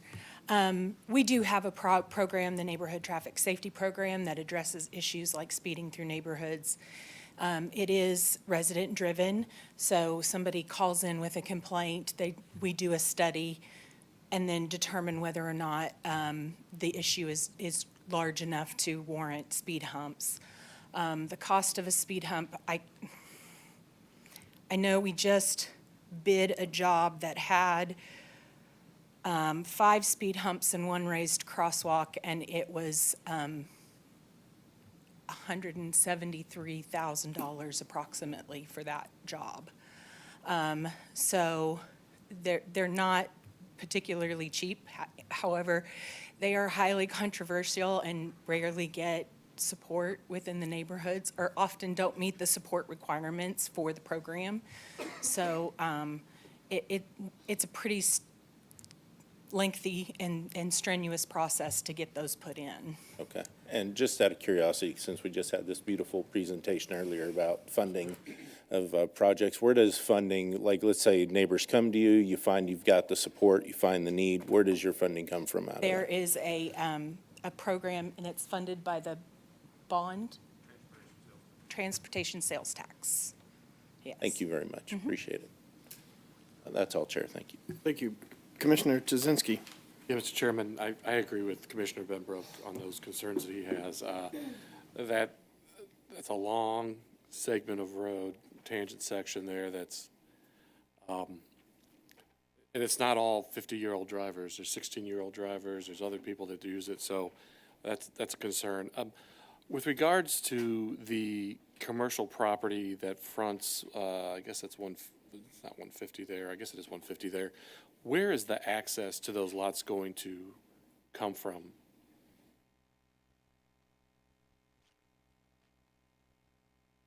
It'll come off the backside here. They will not have direct access to 150. So there's going to be a mixing of commercial traffic and residential traffic along that road there? Correct. Okay, thank you, Mr. Chairman. That's it. Thank you. Commissioner Jana Ford. Thank you, Chair. It's going to be a mix of questions. Trying to see who these would be geared towards. I think it might be more towards, I apologize, I forgot, I didn't write your name down. Travis, thank you. So it's going to be a series of questions. So one, you'd mentioned that there was a brief overview describing the differences between the original PDP and the new in terms of square footage. Can you describe a little bit why there was a decrease in the single home square footage and increase in the twins and quads? What drove that decision? That's just the product that we had compared to what the original developers, they had a smaller twin home, lower square footage. What plan we have that's viable in selling in other communities is at that higher square footage. As far as the restrictions for a community, everything is currently at 1,000 square foot minimum across the board. It doesn't matter what plan or anything. So that's the minimum that could ever be built in a community. We don't have any 1,000 square foot plans. You know, our smallest are going to be our ranches, single level ranch, you know, and they're going to be in the 1,200 and on up range. So. Okay. That helps me understand the backstory to that a little bit more. So touching on the twins and quads, the renderings and the walkthrough specifically, a lot of them had a landscape strip dividing the driveways between the twins and the quads. Is that going to be consistent throughout? It'll depend on lot specific. Sometimes we run into, we have a curb inlet and we have to combine some of those drives. The vast majority, we do put that divider and we fill it with landscape rock on the townhomes. Twins would be the same, but that will come down to each individual lot for that product and topography and any conflicts in the field with utilities, stuff like that. Okay. I would be interested in seeing as many landscape strips in between, Sure, just to limit the Our impervious. Osage project has, the majority of the townhomes have that landscape strip in between the driveways. Okay. So the next question, you'd mentioned age and place. So that seemed to be a driving factor for the variety of housing types you have here. All of the renderings show a step up to the porch, meaning if you're in the garage, you have to step up into your floor plate. Are there plans set so it's literally completely zero entry through and through? That again is a very lot-specific thing.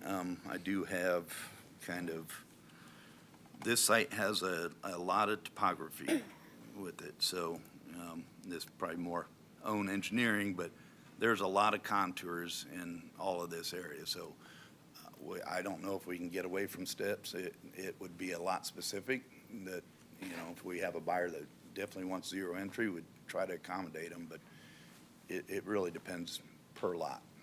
So you touched on something else I was going to ask. You mentioned that it could be lot specific, also end user specific. How are these lots going to be built? Is it a portion built before someone comes in and wants it, or are you hoping that there's future landowners coming in to help with the plans? So we changed drastically since about this time last year. Went through a lot of changes, company, all new leadership, a lot of same team members. I've been there 10 years now. We are in a process of going through that. So I would say we're not a spec company anymore. Now, you know, historically, everything was spec, very few build jobs.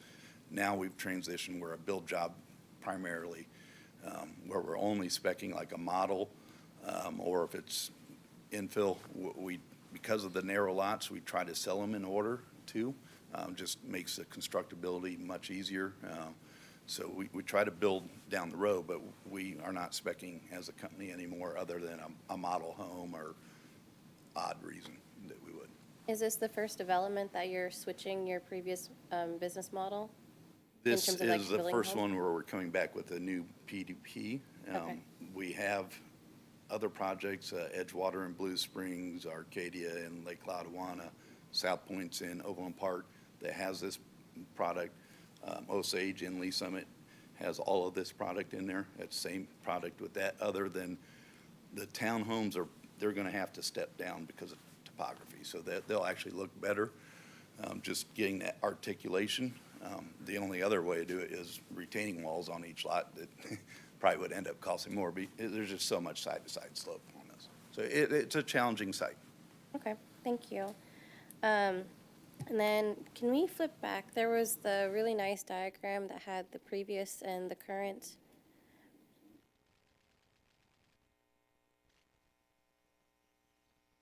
Yes, so the previously PDP, you've got the 3 lots, like the 3 chunks, I'm gonna call like the South Anchor. They have built environment on them, but on the proposed, they do not. Is that to be assumed just common ground that's gonna be taken care and maintained by the HOA, or what's the intent there? What area are you talking about? I'm sorry. Right, so just kind of take your cursor from, all the way across. So, These yeah. are the 3 commercial pad sites. Okay, If you look at the original PDP, they didn't have these storm detention basins, and then we have to add another one here. So because of that, there's nowhere near the land left.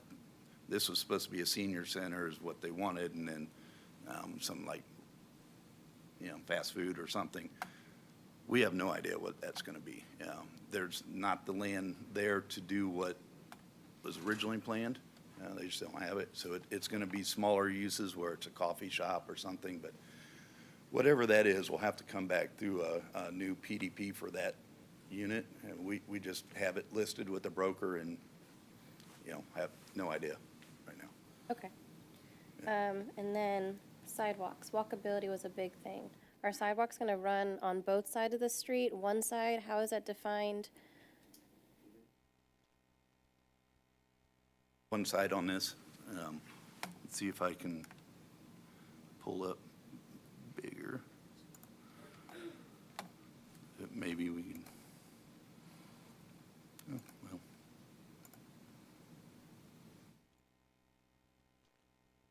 Well, that's not working. I was going to try to look at it, but you can confirm one side, Shannon?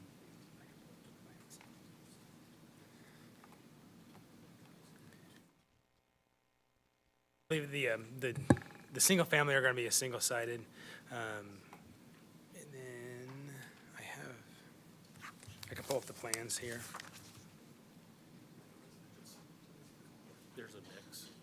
There's a mix of one-sided and two-sided. Some of the major areas, maybe down the center. Do you have a plan?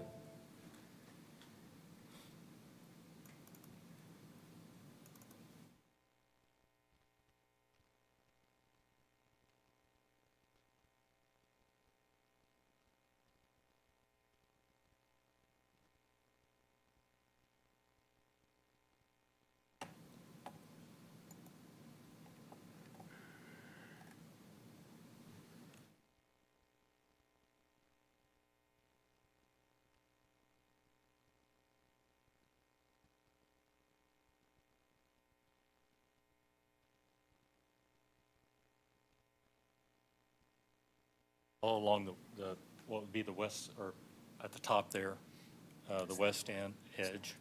So you got the collector along the north, or along the west, which is on top of the drawing now. And then back into like that 4th and 5th plat. Not all of them are 2.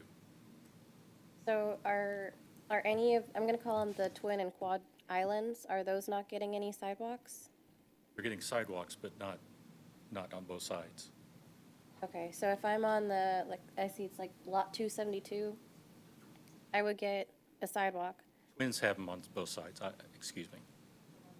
Yeah.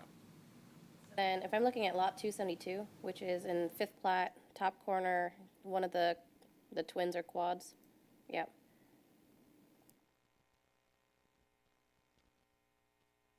Yep, that one right there.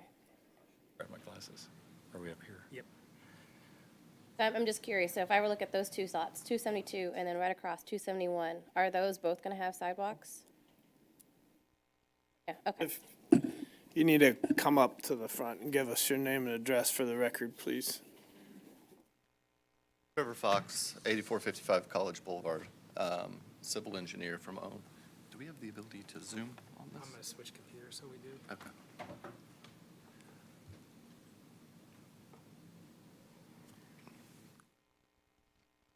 Lot 272, I believe, has sidewalks on both sides. I just cannot see it from here, but I'm almost positive.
Thank you, Shannon.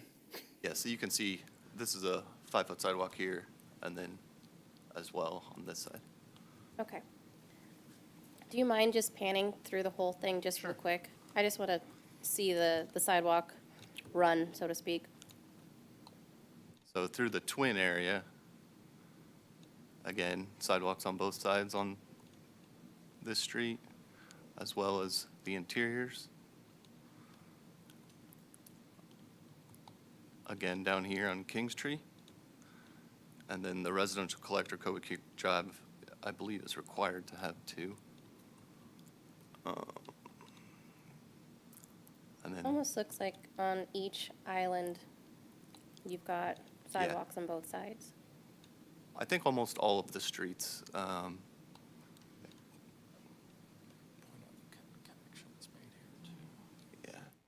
Then again, there's a sidewalk easement through these 2 lots that will run a path over this way to the amenity center, and then we're also gonna run it down.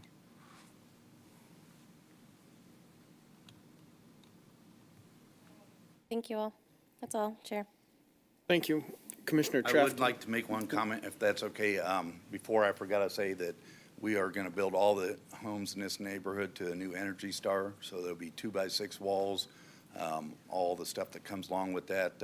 Casey Moe adopted codes, now they're kind of backpedaling a little bit, but we have developed our plans and are in the process of all of them are going to be that. So we anticipate between $1,200 and $1,800 a year utility savings, be solar ready, all that stuff that's part of the Energy Star package. So. Thank you. Commissioner Trafton. Chair. First, one of my questions to the city, Shannon, do we get that Christina Bushy had that presentation you did at the top? Very well done. I love the fact that we have all those details. We know missing middle is an issue for this community. And I want to make sure we can get that presentation because that issue comes up. So will we get that presentation? Yeah, we haven't, we can give it Okay, along I to you didn't know if you'd it's like. part of the public documents that go forward to As council. soon as they give it to us, it's public. Okay, all right. Yeah, I think, well done. So that was one of my questions. My other question was, I think you answered it, Travis, the commercials under contract for somebody you've, not under contract, but you've listed, thank you. Do they have any like conceptual, what they're, I mean, obviously a coffee shop, but Travis, I'm going to shoo you over to the microphone there. Apologize, guys, sorry. No, it's completely conceptual. We have it in our application just as a kind of placeholder. But any person that goes forward with a contract there would have to come back with a new application for you guys to review. And we're just guessing. I mean, our best guess is maybe a little coffee shop or something like that, just because there's not enough space with the detention basins that took up a lot that was not shown on that original 2018 PDP. okay, thank you. One of my other questions is, so were you guys part of the original first plat, or did you take this over from somebody that went into? No, there was a group of 3 builders that started this process and developed the first phase. And then the sales were just going slow. They approached us, and we bought all the remaining lots that they hadn't sold to other builders and the land at the time. What is the number on the remaining lots in phase 1? Right now, there is, Is it There's- 20? There's 4 vacant, Yeah, 4 4 under vacant. construction. 4 vacant and 4 under construction of the 50? Okay. Did you guys talk to those? I mean, are those homeowners going to be part of this HOA? yes, we had 2 neighborhood meetings. So we had one, and then the notification requirements, we didn't get a complete list, and so we had another one. And we had about 25 people at both attendance. Actually surprised that there are not people here tonight, so. But good discussion, and, we addressed all their concerns and stuff. A lot of people were, of course, property values, stuff like that, but most people were more concerned with the amenity center. And, that we put this project on hold a couple years, basically, as the market was not doing so well, along with every other project metro-wide. And now we're coming back in, trying to. And you're coming back with a better amenities package than originally scoped. Absolutely. with The more original one, they space, were so- going to renovate an old house that was on the property before they purchased it. I guess that house was in pretty bad condition. It was already demoed by the time I saw it, but the original developer's plan was take the house and turn it into some amenity center. So you had a good 2 conversations with them, 25 residents. The main thing was around, I mean, obviously, the original plan included some of the same product, so I'm hoping that they already knew they were buying into a neighborhood that was gonna have multiple levels of entry. Although, I have to say, I actually like the small lot size that you guys are bringing in there. I know that brings in a lot of density, but it's also something we need in this community, and we hear about it a lot.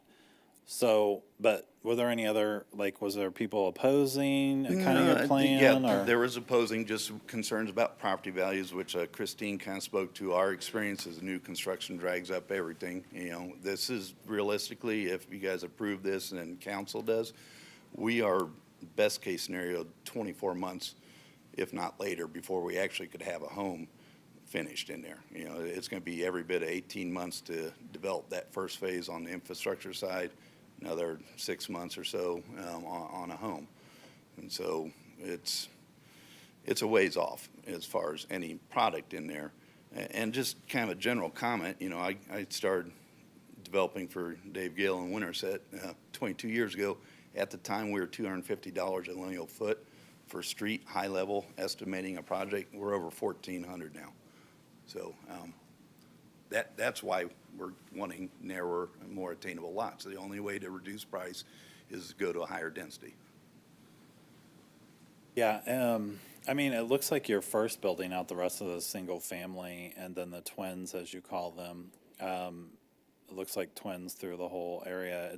It's not until phase, I guess what you would call second phase, but phase 3 of the project. Yes, green would be 3. Which is really those small Yeah. lot sizes. I was trying to look and see, I know you said nothing lower than 1,200 square feet, but I was trying to get a sense of what size of homes are gonna be on there. And to Christine's point she was saying earlier, the price point, I mean, that's a nice price point. I mean, we need more housing in this community below 300, so I'm just curious. Sorry, I keep talking, but. As far as costs, I couldn't even really comment on that. No, I'm It'd be curious 2 about the years. size. Size is going to be the square footage range that was in our presentation there. 16 to 18. 16 to range. 18 on those, I forget what you guys called that size, but in that phase 3, that's 16 to 18. In the phase 3 on the single family, yes. So, Oh, the single family on phase one or phase 2 is the red area here. Phase 3, The these green are our area is where I'm transition talking about, lots. yeah. And then they get smaller this way. So the, So blue and purple is even smaller or the same size as the no, it's a green? mix. It's a bit of a mix. So the existing home lots here for phase one, the existing homes, back up to these. So these are 50-foot wide lots along this row here. And then along this side of the road, those are the 40-foot wide lots. And that's to create that step buffer between the existing and the newer, smaller lots. So it's the 40-foot kind of run along the outer perimeter here. And then Okay, these but are we don't know what size of home is gonna go on that lot? on the Green 40-foot lot? or Yeah. the green lots are a mix of two different types of lots. They're a 50-foot lot and a 40-foot lot. Okay, well, give me either. So Can you flip back to our presentation? Yeah, I don't have that, so I'm sorry, I can't look back through it, and I didn't write it down. There was so much good information.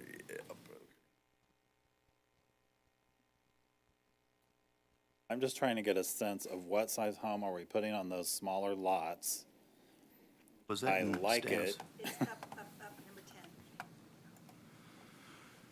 Okay, yeah, so here, our proposed stuff ranges from 1608 to 1856 with the 2-car garages. You know, that doesn't include basement finish either. People, we're still seeing, even though going for attainable, we want our average sale price to be around $450 metro wide. I'm seeing a lot of people do basement finishes and high-end outdoor stuff still, so. The twins are 1502 per side, and then those townhomes range from 1330 to 1450, depending on the plan. So on the twins and the quads, you said you're building to suit back, and like, are people buying? Now, on the townhomes, they're selling as quick as we can put them up, but Oh, really? those would be a little different. I don't see us 'Cause you're waiting not until we gonna- have 4 build jobs to start that. If we have one, we would start the whole unit, but the others Sell will the other likely sell three. before they close. Osage, we sold out today. We're done out there, so. And we haven't built them all. Congratulations. But that community, as far as sales, is closed out as of today. So on the twins is the same thing, you could just sell one side. Yeah, and you sell build one that side. house and then sell the Actually, other. we're seeing a fair amount of people, Buying mother, both. daughters, you know, are, That was a question I had, was do you have people, because I saw the spec where the elevation where you have the doors by each other. I'm like, oh, I could see how a family of parents and we're seeing that, yes. would buy the whole thing and then they could go back in and have their own space. Okay, I think you have answered all my questions, thank you. Thank you, Commissioner Trask and Commissioner Arth. Yes, I have some questions for Mr. Ruff. It's roof, like Roof. roof on the house. Roof, okay. I know it's German spelled weird. All righty, thank you. On the units, all of the units are going to be for sale, is that correct? That is correct. And that is one thing that came up in neighborhood meetings, concerns about rental. The way around that is what we did in New Longview years ago, was we put in a restriction that for the first year, it has to be owner occupied. That kills all the investors. So Okay, okay. Well, you answered my second question on that. Then I think you mentioned basements just a few minutes ago. So these are homes that can have basements, some might be patio homes? See a slab opportunity, but with the topography, this is high level when they're doing it. When we get into individual plats, that's when OWN does the really fine detailed drawings and saying, okay, this lot's gonna be daylight, walkout, all that. We have an idea what the contours, we know we got a lot of challenges. I don't see a lot of opportunities for that in there. Not to say that there wouldn't be one or two. Virtually all the lots are available for basements. Okay. That'd be an easier way to say. Okay. So that square footage doesn't include the basement, so really, okay. That's finished above grade. Okay. Then let me see, maybe I have. Regarding The interiors, will you offer a selection of interiors for buyers to choose from? That is a big change. As the company with their new brand and everything, we got rid of our design center where you could go pick whatever you wanted.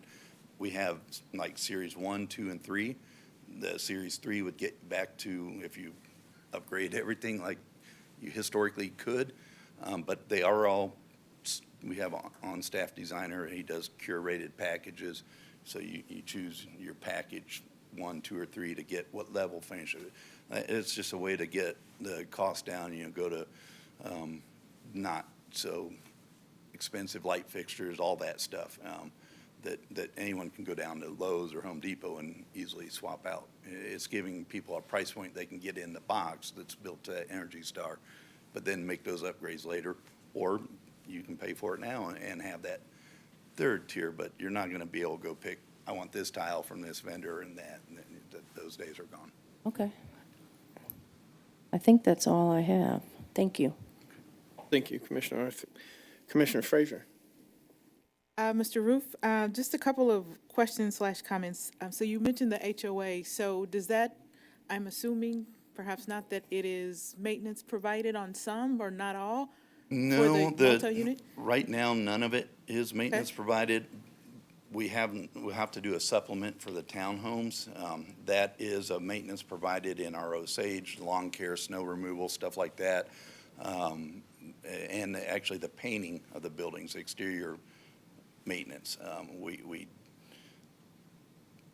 may have a challenge with this coming down the road. I have some other townhome communities we didn't develop, but we control the HOA still.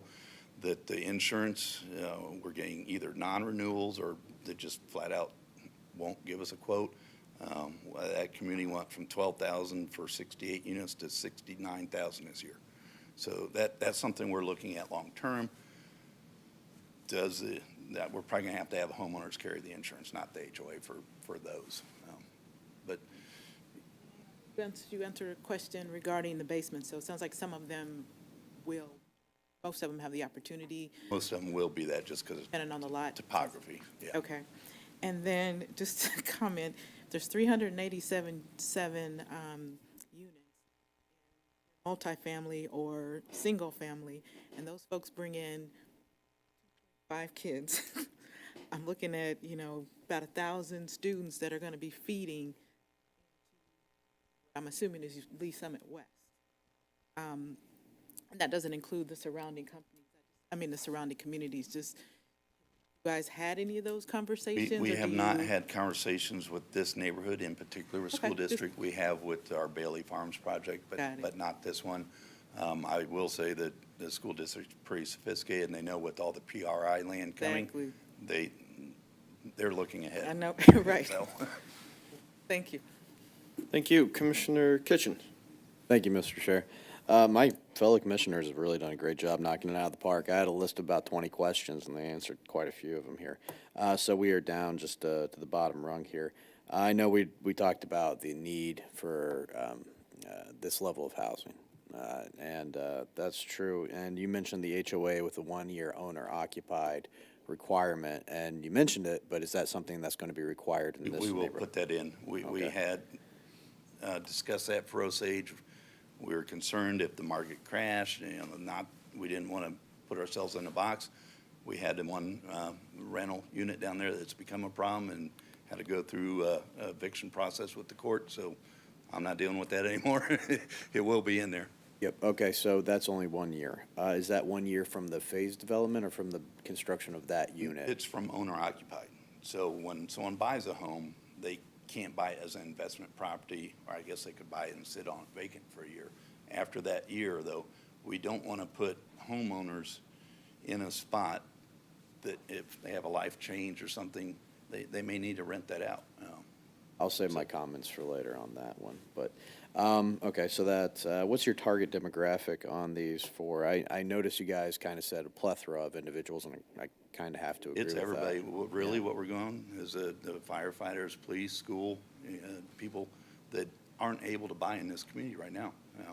Half of our employees couldn't afford the home we built. Dadgummit. We're trying to get to like I said earlier, a 450 average, because, you know, I acknowledge out in Kansas, Johnson County, and we're never going to get probably to that price point, just land and everything else out there. But as a company, that's our goal. Thank you, Mr. Roof. You've been awesome up here. I appreciate it. Shannon, I got one question for you. We're developing an awful lot out there, or at least we've approved an awful lot that's coming across, and a lot of it's the smaller, what we would call affordable housing. Remind me, we approve anything to the north and west of this? So, north of the property, we do have the TriStar project, which is that mixed density as well. That was approved at PDP level. We have not yet seen a FDP come in on that. It's kind of been on hold for some of the Shamrock stuff. Shamrock stuff, since you brought it up, I think I can say something about it now. What else we got on the Shamrock stuff going in there? What's the movement on that? I don't have any specific information on that. Fair enough, Shannon, I appreciate that. To the west? To the west is vacant. We don't have anything on official applications on that. Nothing as of official yet. on that yet. Okay. And the commercial zoning around I-50, listen to me, 150. I'm from back east. You guys have to forgive me the way I talk. 150 right there. Commercial development on the south end at all? Any interest? We have no official application on that. And again, this is purely conceptual at this point, so any development that would come back before you and have a full review and full public hearings as well. All right. So we have nothing there to the west and the south, but on the north we have two basically that are plotting out. That would be commiserate, we'll say, with this development. Would that be a correct assessment, Shannon? All right. Thank you, sir. I appreciate it. Good job, Shannon. Mr. Chair, I'm done.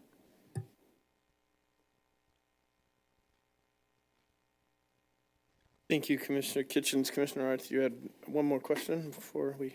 I did. This is probably for Mr. Roof as well.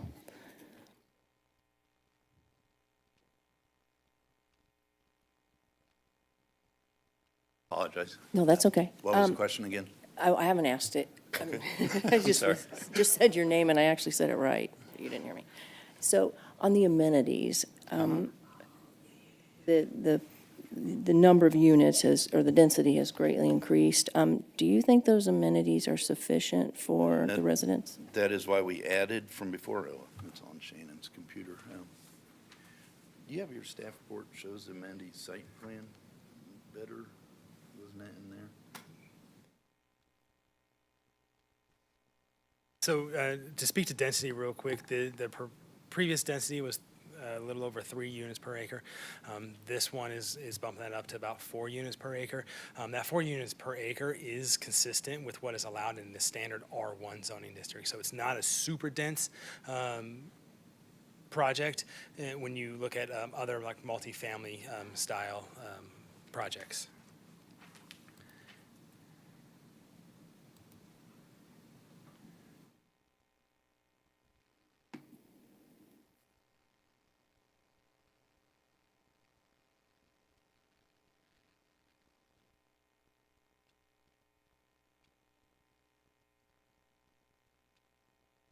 I apologize, this file is so large, my computer's a little slow. Yeah. Well, we did increase the total acreage of that tract though, and then, as I mentioned earlier, we found it isn't necessarily the pool size because these are massive 98,000 gallon pools. It was a deck space. We expand that enough, we can get 2 more rows of the lounge chairs there. So typically we do 36 lounge chairs on our standard pool and then 4 tables with 16 chairs on that. In this case, we'd add another 24 to it. Yeah, so that's how the elevation of that will look. But again, we have to come back with a final development plan for this, but it will have pickleball court. We're going to have additional trail kind of network connecting. We have, that's on his computer. We're going to have a little common track. I gotta drag you back to the.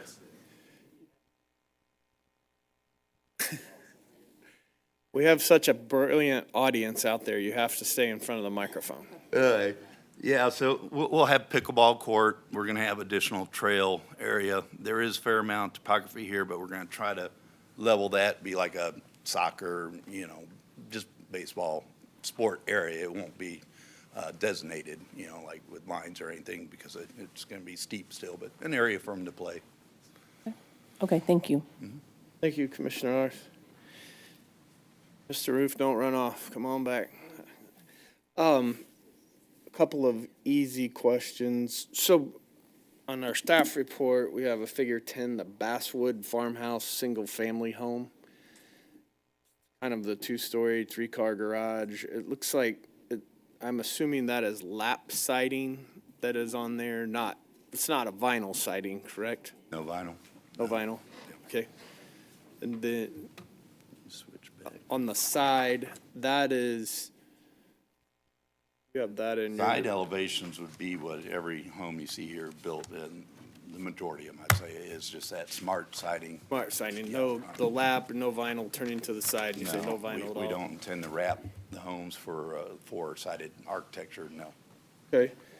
I'm gonna drill down on a couple things, because Ms. Bushyhead gave us a real nice presentation about obtainable housing, and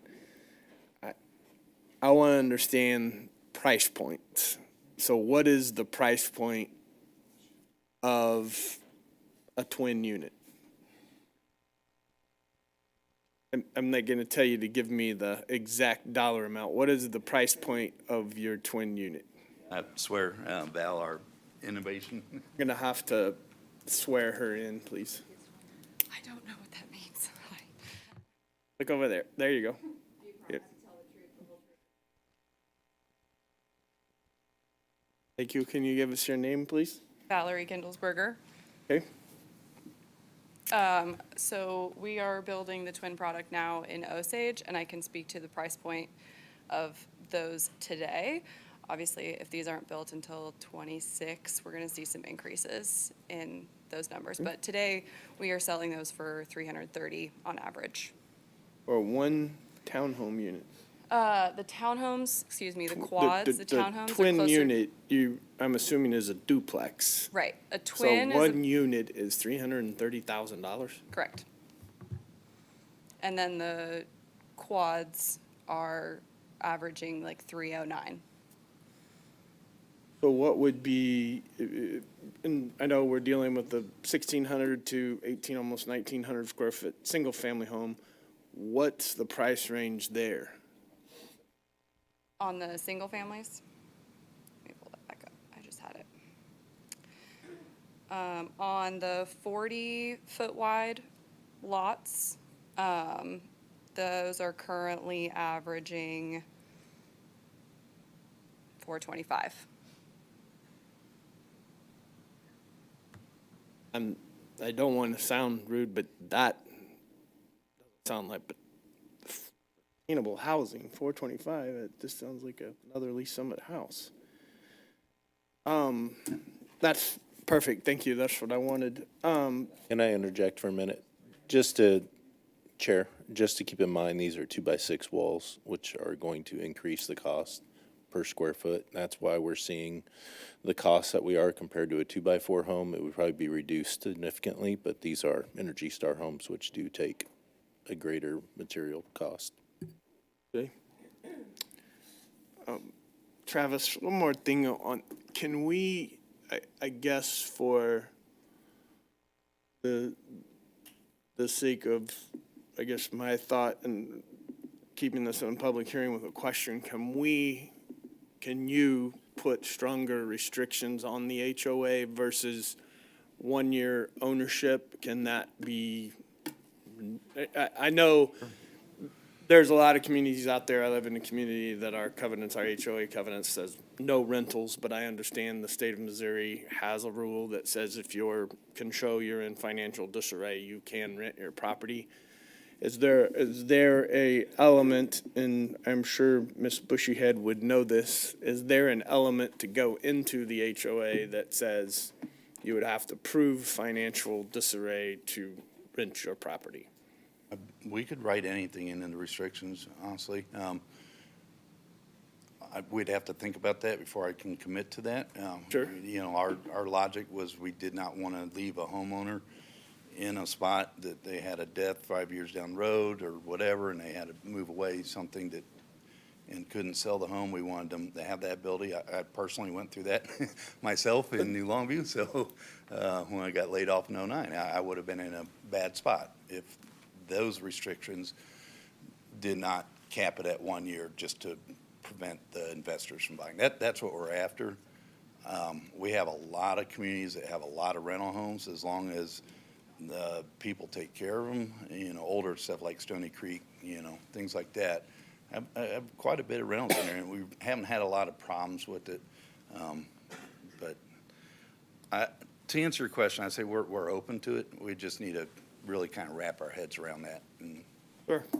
I think it would just be the case of the opportunity of trying to keep this a for sale situation, and I think the state of Missouri has that backing, that if someone was in some sort of financial disarray, that they could get a burden to override the HOA and rent their property. So 309. Yes. Yes, ma'am. I have to apologize. I read the wrong line earlier, and I promised to tell the truth, so now I have to fix it. So the 425 number that I gave was actually for the product that is more similar to what we're currently building, so finishing out what is similar to phase one. The 40-foot lots, the product is 26 to 28 foot wide, and that is averaging 344,000. So significant difference there. Sorry. Thank you. I think that's all I really have. Anything else? Any questions from the commission while we're still in public hearing? Any other questions? I will close the public hearing and open up for discussion or comments. Commissioner Kitchens, we'll start your way. Anything down there? Thank you, Mr. Chair. Yeah, I kind of held back a little bit because I want to make David happy with me. He gets a little scary when I put too much comments in my questions.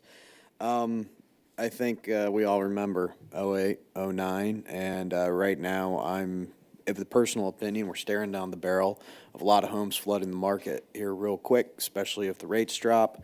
I am not going to stand in the way of a company from investing their dollars as they see fit.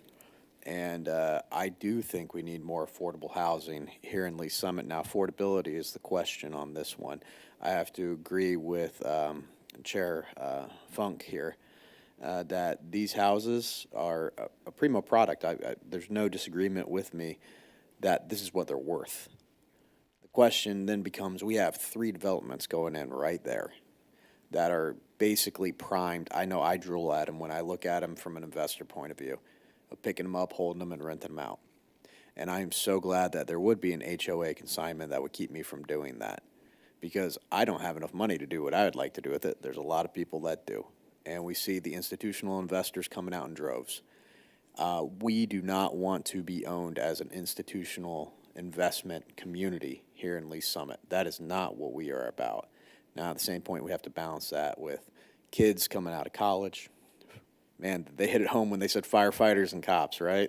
That really got me. But that's who we want here. And we're going to price them out really quick if we can't do that. Heaven help me, if I had to buy a home in Lee Summit right now, I couldn't do it. The house I live in, not a chance. But these houses are giving that capability out there, and we really, really do need that. I want to see better protection, though, against the institutional investors. I agree with Chair Funk that there needs to be some serious HOA requirements. And then if there is serious financial need, because like I said, we all remember 08 and 09, and our hearts go out to everybody who suffered through those, I being one of them too. That happens again, we have a state constitution that got amended to handle that. I think the laws are in place. I think anything we put on the HOA won't affect the homeowner per se, but it needs to definitely be there to keep a lot of what we don't want in Lee Summit, ownership on Wall Street, out of Lee Summit, and really have a healthy market on top of that. So I am for this. I wish that LSR 7 had a little bit more to say. I crossed that off my list, but LSR 7 seems to skip our meetings quite a bit, especially with these things in here. And I can say that because we're in comment right now. LSR 7 should probably come to our meetings more often. But I am for this. I don't know if we have to amend it for anything for an HOA. David, we're going to be looking at you. I don't think we can do that, first of all.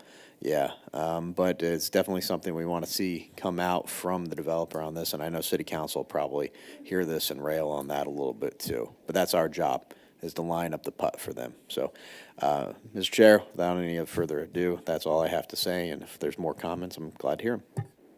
Thank you. Commissioner Frazier. I am, at this point, quite positive about it. I do agree in that at least LSR 7 should definitely have been involved as per my prior question, personal experience with that. I also agree with the fact that developers, having personally been involved with that, are probably chomping at the bit, but I think we do need more attainable, affordable housing.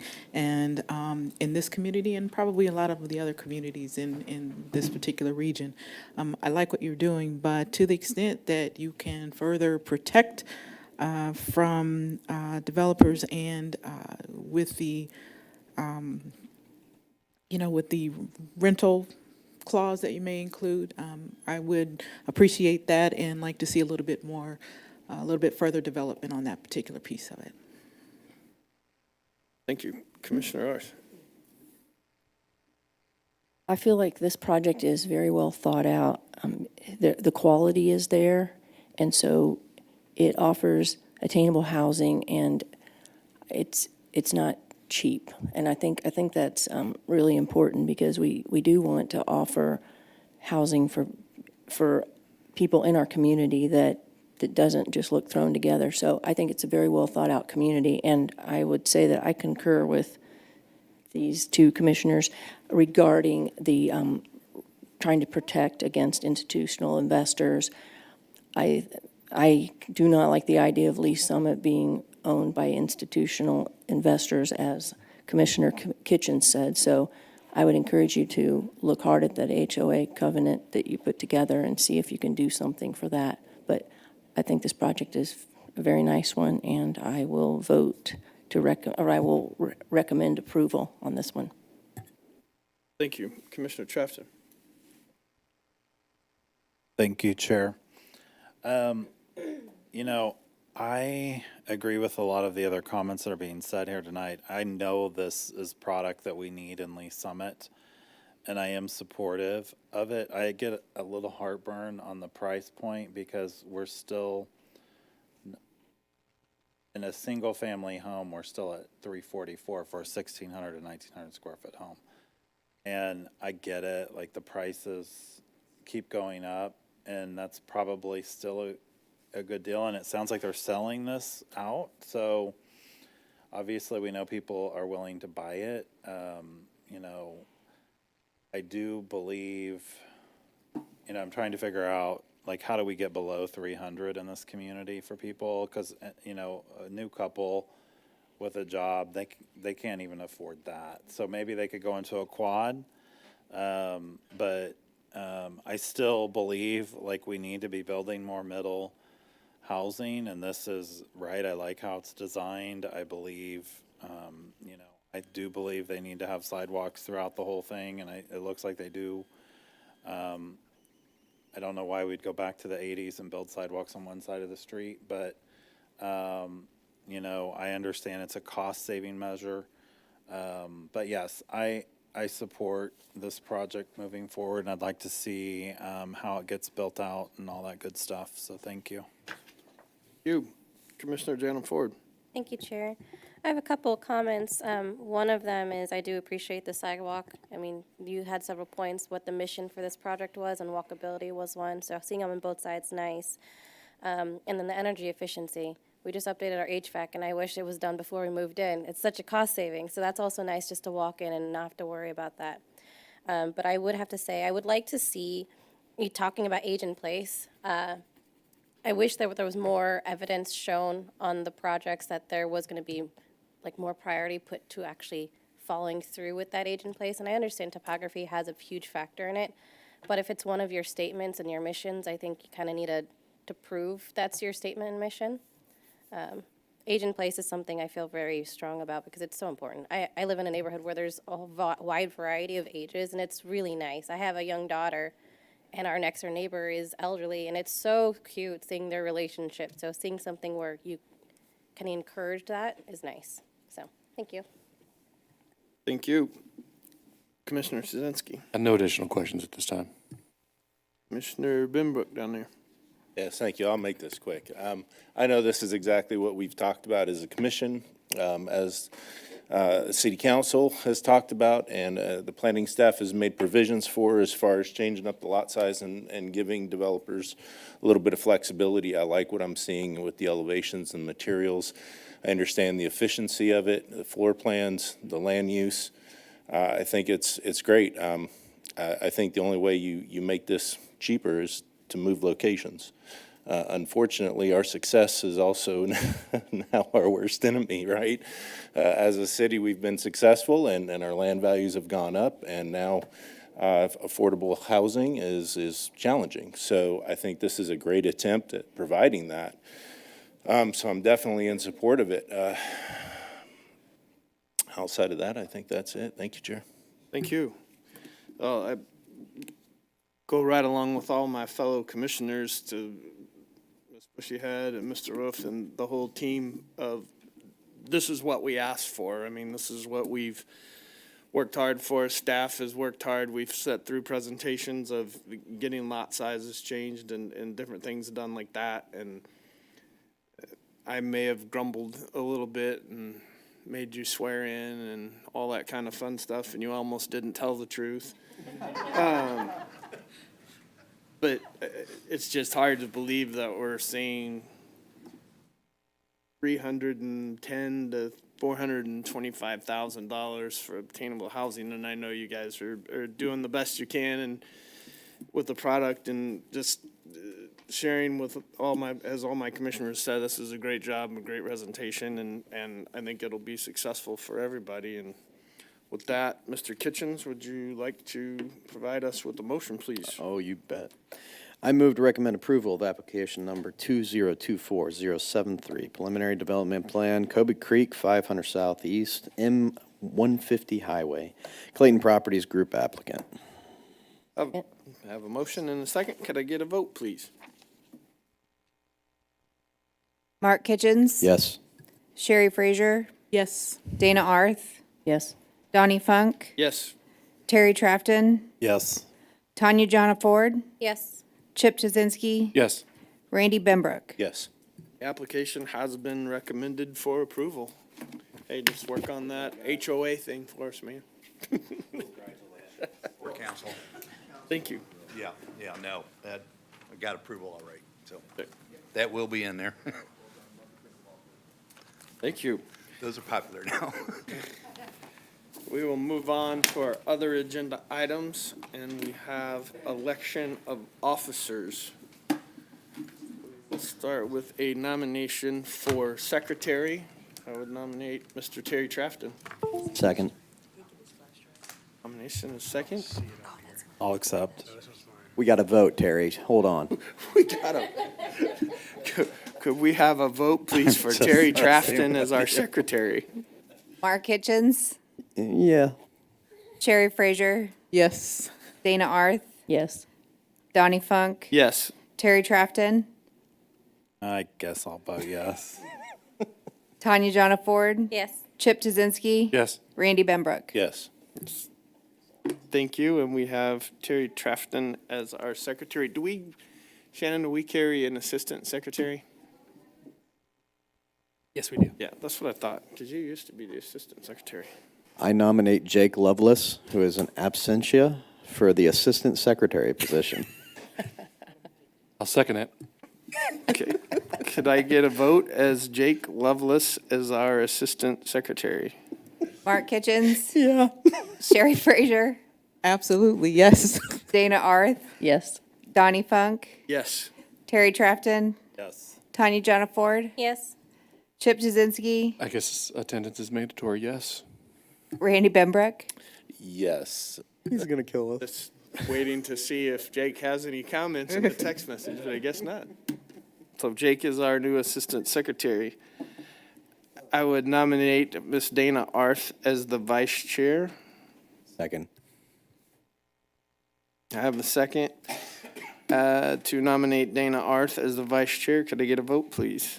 Mark Kitchens, Yes. Sherry Frazier, Yes. Dana Arth, Yes. Donnie Funk, Yes. Terry Trafton, Yes. Tanya Jonah Ford, Yes. Chip Chizinski. Yes. Randy Benbrook. Yes. And Dana Arth is our vice chair. I nominate, oh, go ahead, Dana. That's proper for you to do it. I nominate Donnie Funk as president. Or chair, excuse me. Chair. As chair of the planning commission. I'm old, but not that old, Mark. Yeah. Have a nomination. Do I have a second? Second. Have a nomination, a second. Could I get a vote, please? Mark Kitchens. Yes. Sherry Frazier, Yes. Dana Arth, Yes. Donnie Funk, Yes. Terry Trafton, Yes. Tanya Jonah Ford, Yes. Chip Chizinski. Yes. Randy Benbrook. Yes. Thank you, guys. You're good. Do we need to do our appointments as, I guess I don't know, are we doing an appointment to the Culture Arts, Cultural Commission? Cultural Commission? Yeah, you'll have one for there, and you also have your appointment to the liaison to the CEDC as well. On to the CDC, you're gonna continue. Dana will continue, because I think they're in the middle of some things right now, so she will continue on with the CDC. Grafton, did you want the Cultural Arts Commission? Yes, I'll do it. Okay. We don't need a vote on that one, Terry. You're okay. Now, you were not allowed to wear shorts and sunglasses to that meeting. Very professional at that meeting. They bring it up a little bit, Terry. We'll move on to roundtable. Any roundtable from the commission? I do have one item, sir. I just want to give a shout out to the Lee Summit Composite Squadron for Civil Air Patrol. They were voted the #1 squadron in the nation for a few things, and the #1 4 years running, I believe, in the state of Missouri, and for their entire, oh geez, they're going to kill me for this, I think wing. So a conglomerate of states. They did a good job. And I'd also like to recognize my son, Jason Kitchens. He is on the Youth Preparedness Council for the nation. He's one of 15 kids that got on the Youth Preparedness Council, and he's representing Lee Summit. Mayor Baird was instrumental in writing his letter of recommendation, so I'd like to recognize him for that. That's awesome. Congratulations, Mark. Commissioner Trafton has something. Hey, sorry. I know that I didn't think this meeting was going to go this long. Somebody asked a lot of questions. I wanted to ask about the UDO. You know, I love talking about UDO stuff. One of my questions is around easement to streets. And so we don't have to talk about this tonight. I just want to present it as maybe something we can talk about in the future. But, and I didn't get into it with this application tonight, but the easement between the back of homes and the streets, and then, you know, when you're talking about streets like the street that this development is on, I can't think of the name of it right now, Horridge or Doc, whatever. Doc Henry. You know, it's a 2-lane road right now. At some point in the future, they'll need to make that bigger. I don't know if Lee Summit owns that or if Greenwood or if it's both. But my question is, like, what's the easement on those sides for building out roads? And then between the development, like the back of the homes and the street, you know, one of the things I'm curious about is the amount of that easement. Like we had talked about, a 30-foot on the back of the property from that previous application that was in an industrial area. Like in a residential, I could see where that would be most appropriate, but we don't require burns or high landscaping behind those, so you can't really see the homes. That's not part of, to my knowledge, it's not part of what we usually see in applications, and we didn't see that here today with this application.